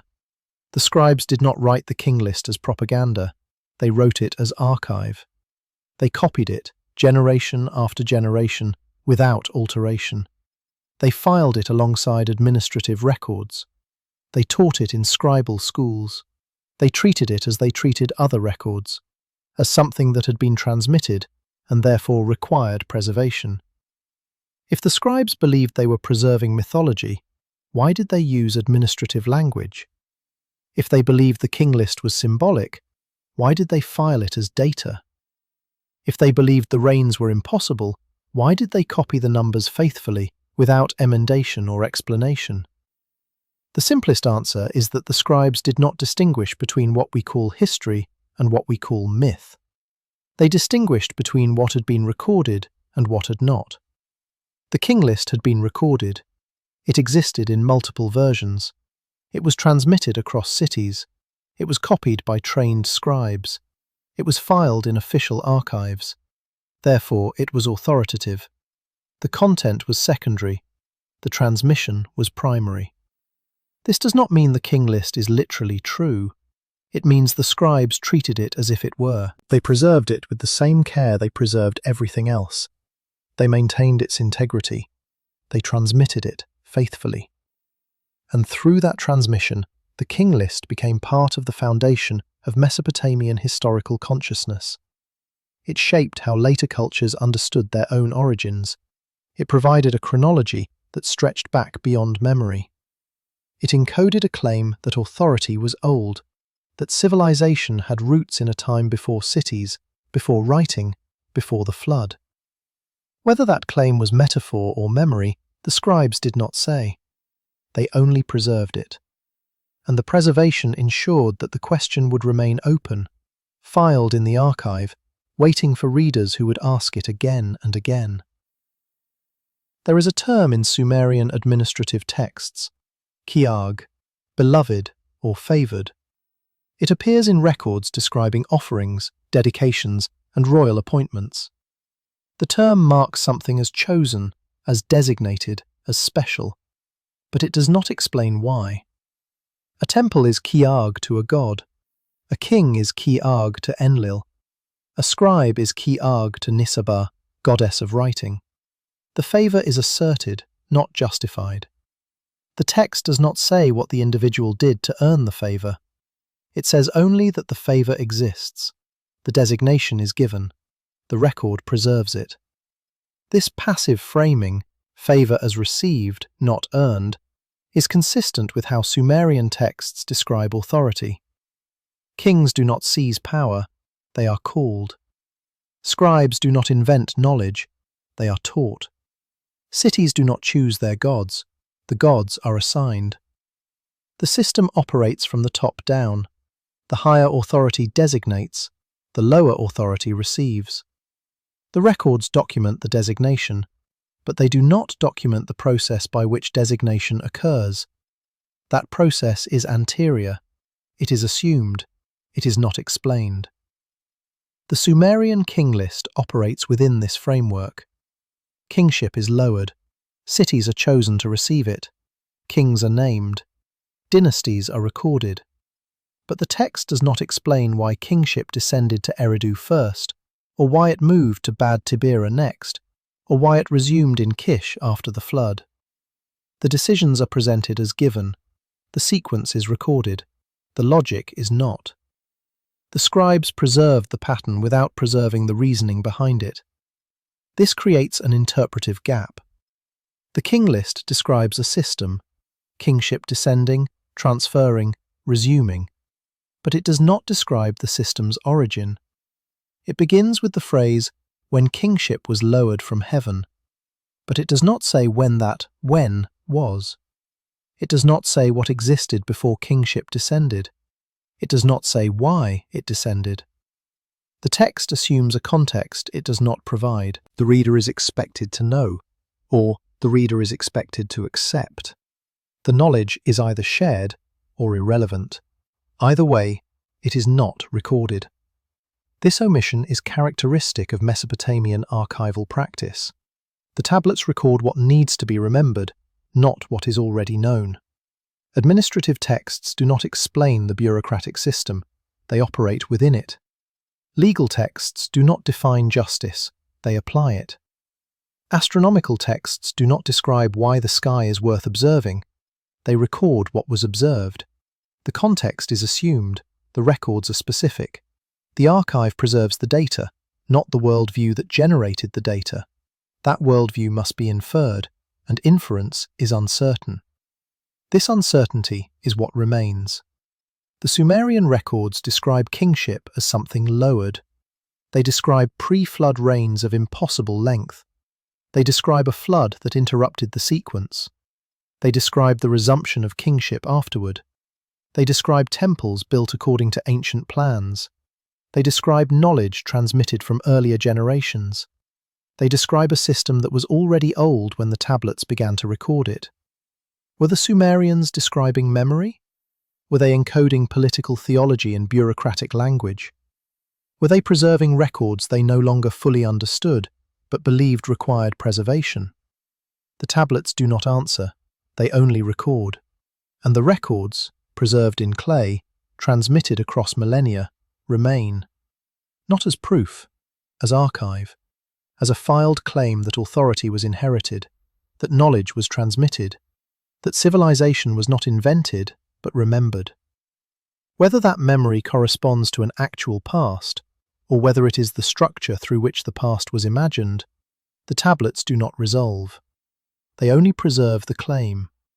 And the claim, encoded in cuneiform, filed in archives, copied by scribes, stands.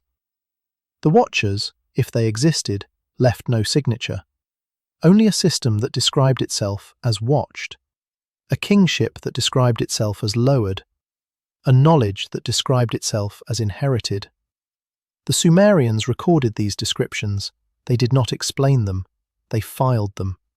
And the question, whether these were records of governance remembered or symbols of legitimacy constructed, remains filed alongside them, unanswered, preserved, waiting.